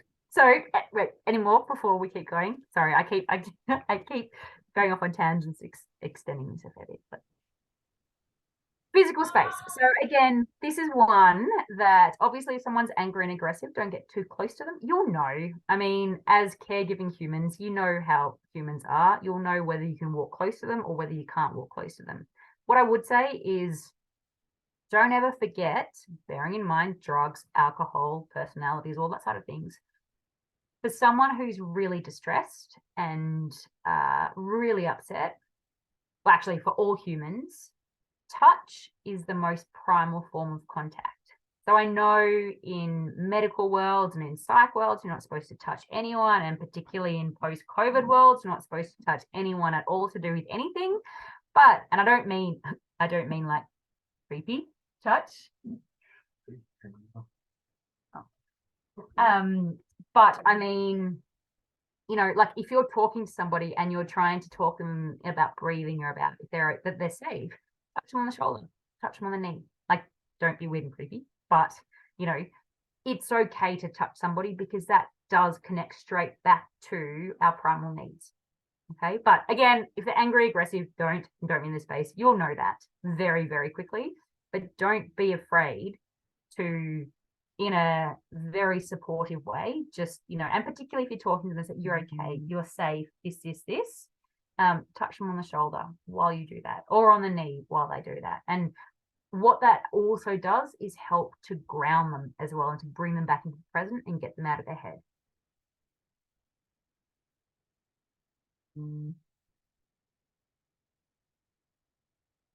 Okay.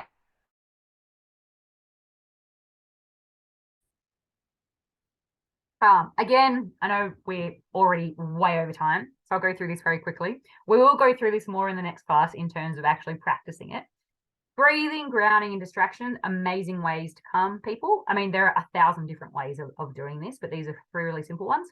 Breathing. Now, every man and his dog has a different breathing technique, right? Some are diaphragmatic breathing, some are box breathing, some are, I don't know, all sorts. My really simple one is breathe in for 4, breathe out for 4. In through your nose, out through your mouth.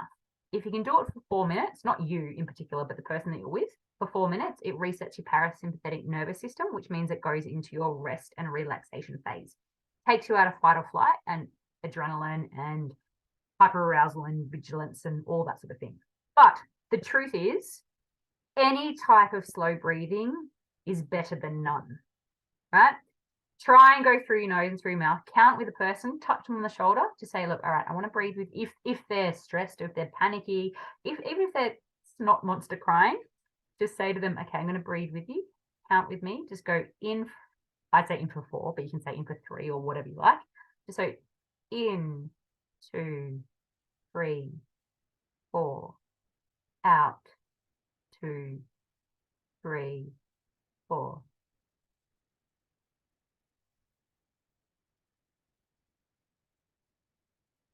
And do that for as long as they will tolerate it. Right? It'll make a really big difference to them and to you as well. But it also connects the 2 of you together if you do it with them and count with them. It's a really, really simple, really powerful thing to do. And again, everyone's going to have their different mechanisms about which type of breathing exercise is the best. Basically, any breathing that's slow breathing is excellent. All right, so let's not aim for up here. Let's just aim for like what works, anything that works. Grounding, one of my favorite grounding exercises is, and again, I'd love you to try this, and this is something for you to take away and try at home and with your family or wherever you happen to be right now. It's really hard to do it individually in a Zoom room, but really great to do it outdoors. So if you're on a boat, on a ship, anywhere, you can do it indoors, obviously, as well. It's just harder if you're in a kind of a silent room.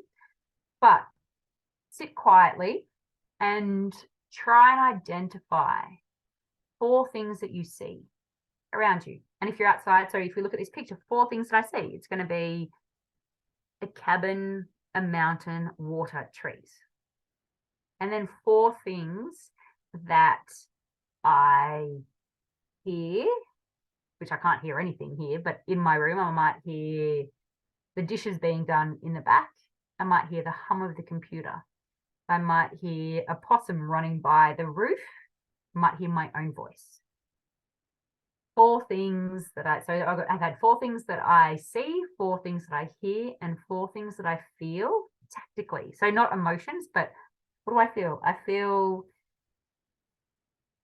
my seat beneath me. I feel my watch on my wrist. I feel my hair pulling in the hair elastic. I feel the jumper around my forearm.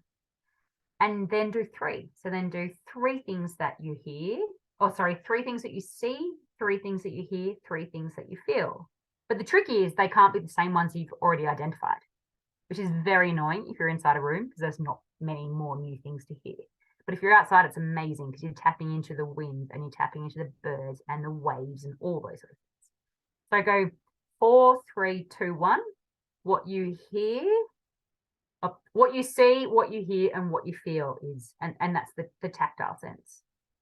And the aim of that, and you know, if we were face to face, I'd have you doing this in the room or outdoors or in pairs.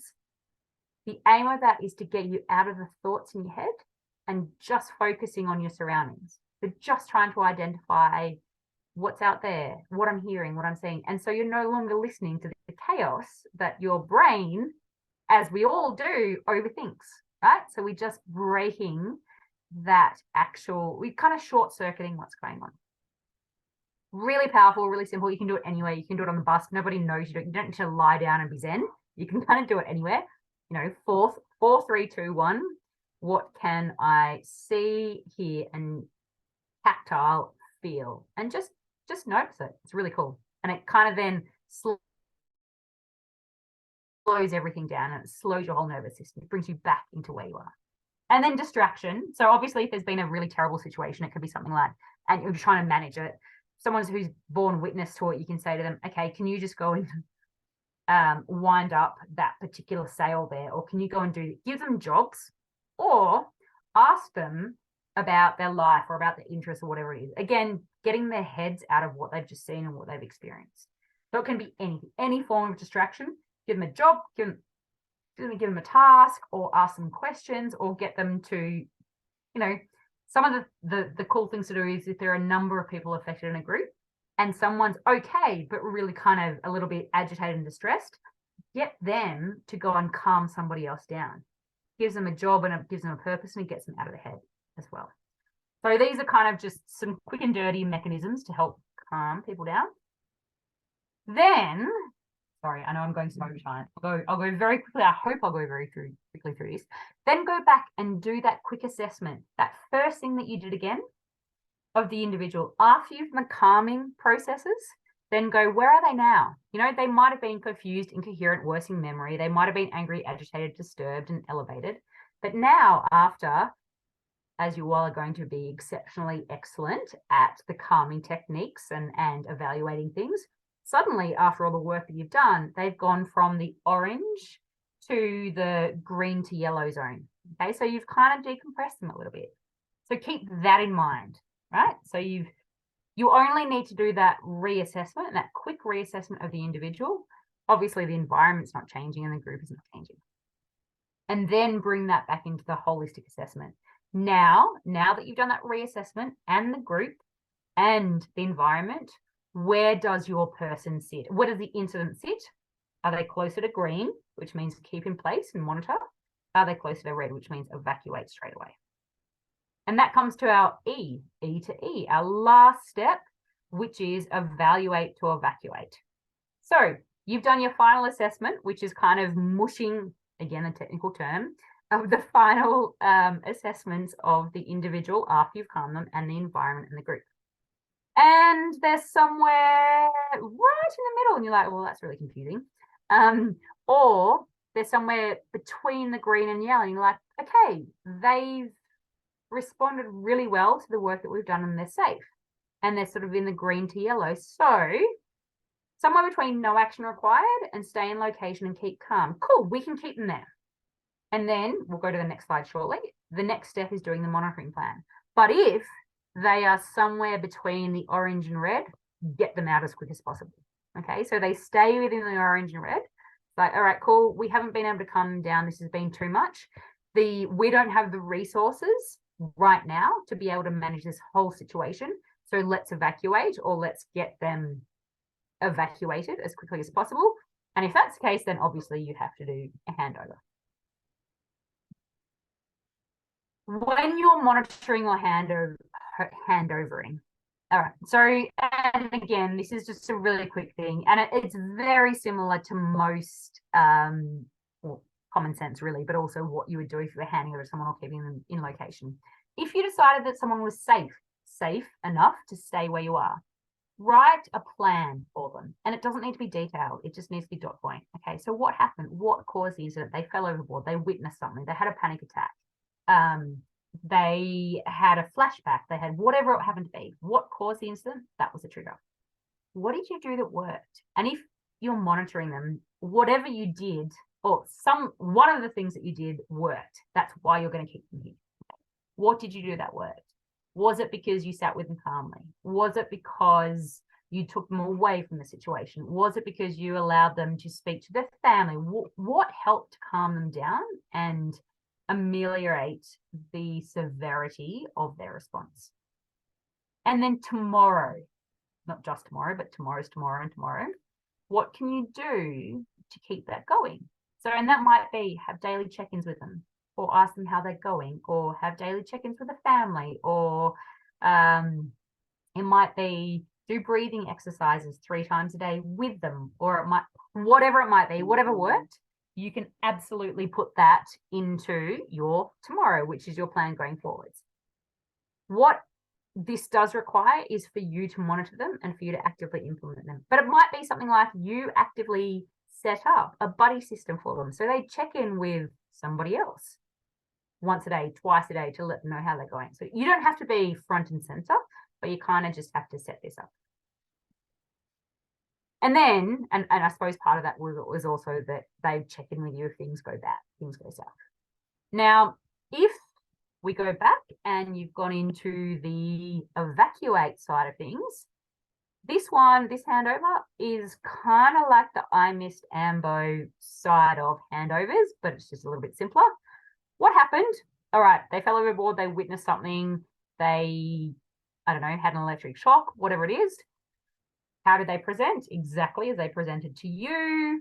And then what did you do for them? I did this. I did psych first aid. I provided this support. How did they respond? They came to, they responded a little bit, but the symptoms remain really high and they don't have much social support and they're not engaging. So we've decided to hand them over. Hold on, just jumping in here. Oh, okay. No worry, Emma. We will miss you. And this is going to be recorded. So hopefully you'll have the rest of it anyway. But thank you for joining us. Anyway, so that's the end of that. It's a really simple kind of what do you do if you keep in place, how to keep them safe. If you're going to get rid of them, you're going to get rid of them with love and respect, of course, what you need to do when you're doing the handover. And also that's going to be important for your clinical notes as well. So just to keep aware of that. All right, almost there. The next couple of slides we can just disregard because they're like, oh, airy-fairy plans of the future. This one is important though. This is what I like to call the sexy flowchart, which I mentioned earlier. This is for all of you as responders and caregivers, but it's also for anyone who witnesses an incident. So after the incident, and it could be anything. It could be you've seen a car crash at home, or you've just had a massive fight with your partner, or something's happened while you're at sea, or what's going on. After the incident, and it could be after you manage an incident as well, after you've been the responder, have you experienced any of the following? Sleep, concentration, mood, physical, blah, blah, blah, all these things. All of these are normal. Absolutely normal. Really horrid, really shitty to experience, but totally normal. After your incident, have you experienced any of them? Yes. Cool. That's normal. How long have you been experiencing these for? Less than a week? Yeah, all of these are normal. Just go back to basics. Try and do light exercise. Try and sleep. You probably won't because our brains are completely wired. Try and eat well and just try and kind of put some routine back in place. You probably won't do that, but do your best to try. The next week or so, still normal to be experiencing any of those symptoms. Your brain is still, you know, when we're talking about the stomach digesting food, still exactly the same thing there. Okay, so your brain is still digesting what's going on. What we'd like to, and also keep doing the right things. Even if you don't feel like they're working, sometimes it takes the body's routine to trick the brain into knowing that it's safe and things are okay. And then 2 to 3 weeks, things should start or should be starting to, I want to say decrease, but even just kind of change color or timbre a little bit, maybe not be as severe. Some things will go down, other things will go up, but they should be kind of changing a little bit. Again, that's normal. Even if they're still present, as long as they're sort of reducing either in intensity or in nature, that's okay. But if they're still there at 4 weeks, go and have a chat to a professional because at 4 weeks, like I said way earlier, that's when PTSD kicks in. But all of this is healthy, normal processing. And same for any of your clients and patients. If they've seen something awful, really normal for the first 3 weeks to be completely affected by it. As long as, if they're doing the right thing, the main thing is that they kind of sleep, diet, exercise, the real basics, that's going to help them get back, or at least even if they don't go to sleep, but if they have the same bedtime routine and sleep hygiene routine, diet and exercise, they probably won't want to socialize, so you won't want to socialize much, but do what you can to maintain your previous routine. And even if exercise is, instead of going running, go for a walk every day. You know, so be gentle, but kind of put in the routine, and because the body will remember that and I'll be very grateful for that. At 4 weeks, if things haven't changed, then that's the best time to chat to a psych. And Amanda will chat to you about some really cool some really cool resources that she's setting up, a really great psych team that she's putting together. And that might just be for one session, or it might just be to kind of make sense of what's going on in someone's brain, or it might be to go, hold on, this is a bit of a worry, or this has happened before. So it's not, red is not dire. It's not, this is the end of the line. This is basically like, well, hold on. Everything you've done is, you know, in line with what is normal. But if it's not getting better, let's try and tailor things a little bit more, just to make sure that whoever it is, whether it's you or whether it's your patient, client, boss, whoever it is getting the right support. So again, that's 1, 2, 3, 4. It follows the same traffic light system. And again, after your incident, have you experienced any of the following? No? Amazing. That's great. Keep doing the things that you love, but keep an eye out in case anything's changed. And then, have things changed? Yes, and go back to the beginning. Have they not? Then don't. So we've used this with military populations, with fire and rescue, with NRL populations, and it's, I mean, I wrote it, so I'm very biased, but I love it because it actually brings in so much just to understand. And you know, we were talking about before, like the third quarter phenomenon, where if you don't know what's going on, it can be really terrifying because you think you're losing your mind and there's something wrong with you. Same with this. Many people are like, I haven't slept for 3 weeks after this. I am broken. That is the end. You're like, no, that's normal. And in fact, that's really healthy. So just know that that's okay and do this. So this is kind of just to help go, you know, you're going okay. This is how the human brain works. It's ridiculous and stupid and very prolonged in its processes, but you're safe and that's okay. And this is what you can do to kind of help yourself go through it.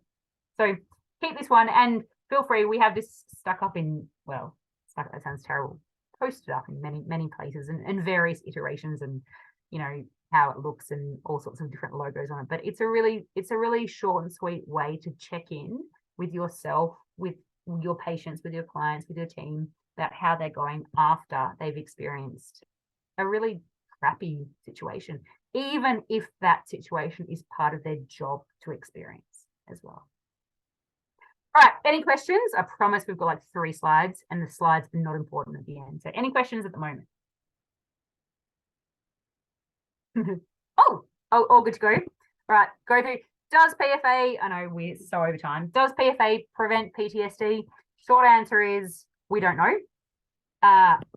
This article, oh my God, this article is amazing. It's really chaotic. It's not really chaotic, but it basically goes through every mechanism that contributes to PTSD, every type of pathway to PTSD, and every manifestation, and it's ridiculous. But what it does do is highlight why nothing can predict what if you're going to get PTSD and what it looks like and how it can be managed. So basically it just highlights how chaotic it is, and therefore that nothing at all can predict what is going to cause PTSD and not. What we do know with PFA, particularly in comparison, to CISM and CISD, psych first aid causes no harm, right?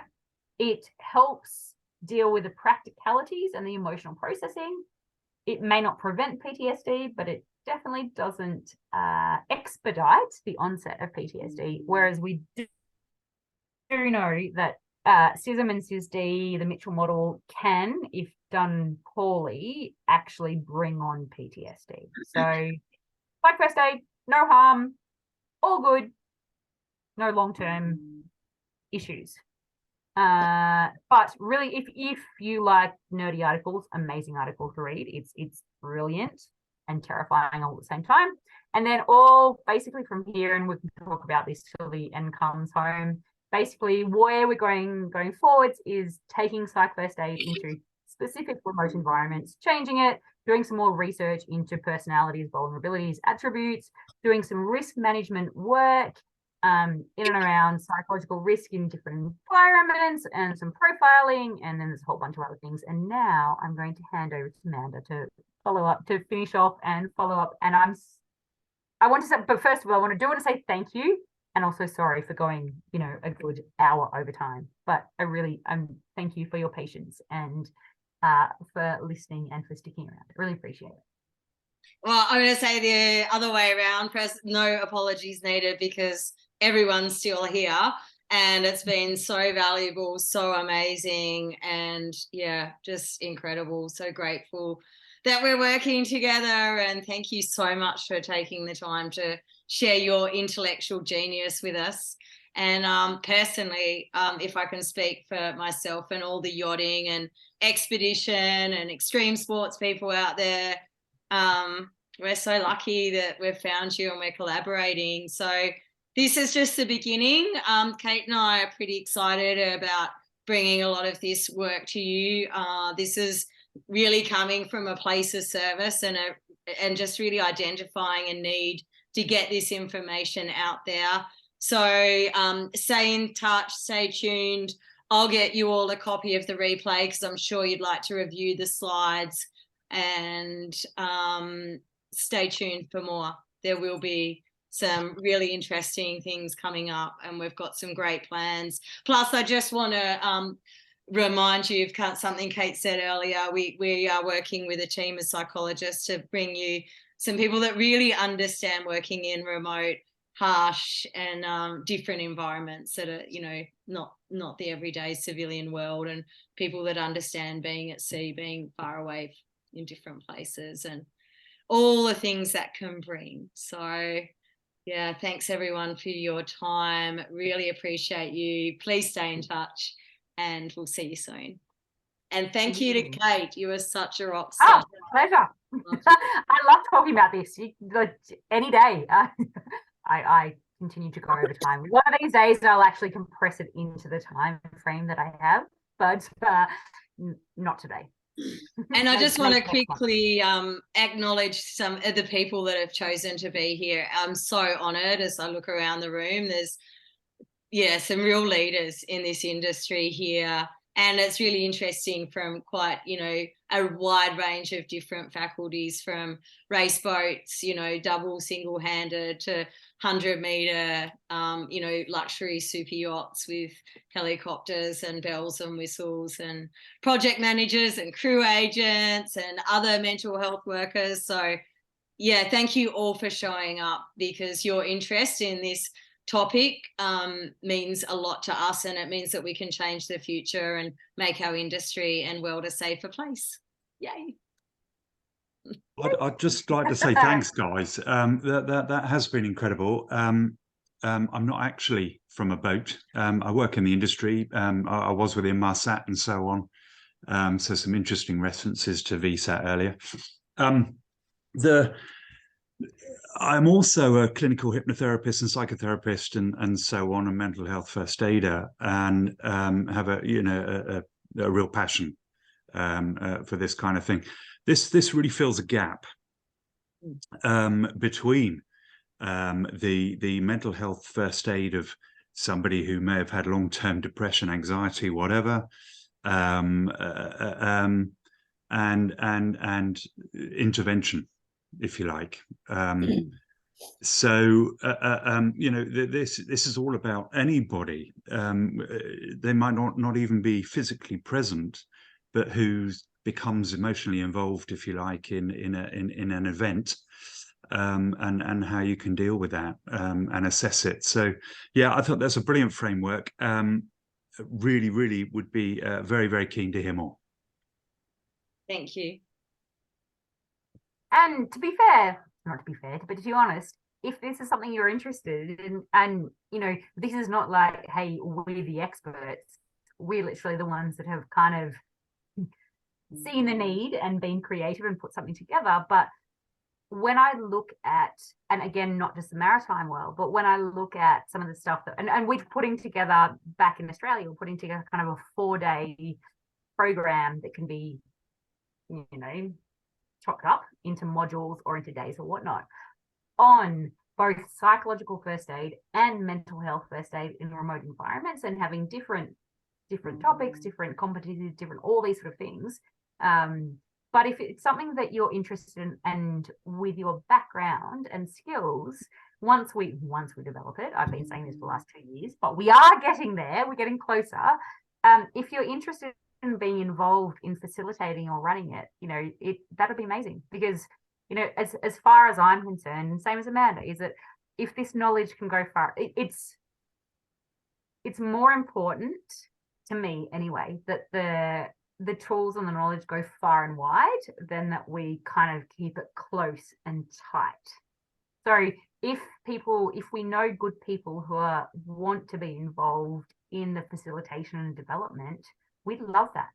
That would be so great, because there's so few people who like love or are very involved in the outdoors and the wilderness and maritime and remote environments, but also have a hypnotherapy or a psychotherapy or a psychological background. And so the more that I can capture, more that Amanda and I can capture, then the further the work can go, which basically means the further the work can go. And not just because we have egos, literally, but because it means that if there's something useful, then the more people who know how to use it and what to do, then everything is kind of a better place.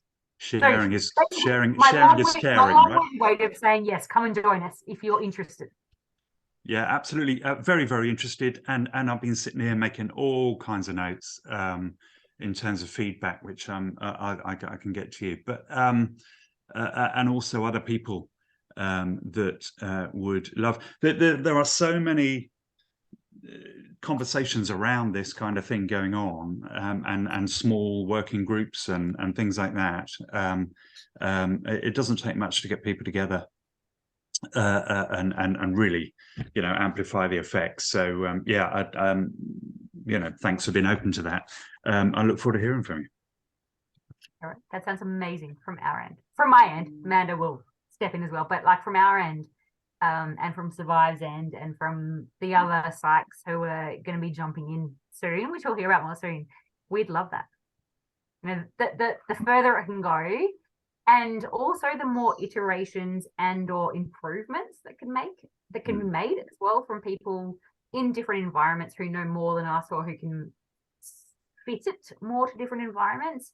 Again, that's amazing. Like, what kind of, for me anyway, what I want is just that, that more people can do more without being completely terrified and worried. So, if we can get some good teaching and some training and some learning and adaptation and all that would be amazing. And some people who believe in it, that would be really great. Well, I'll help if I can. Thank you. Excellent. Sounds good.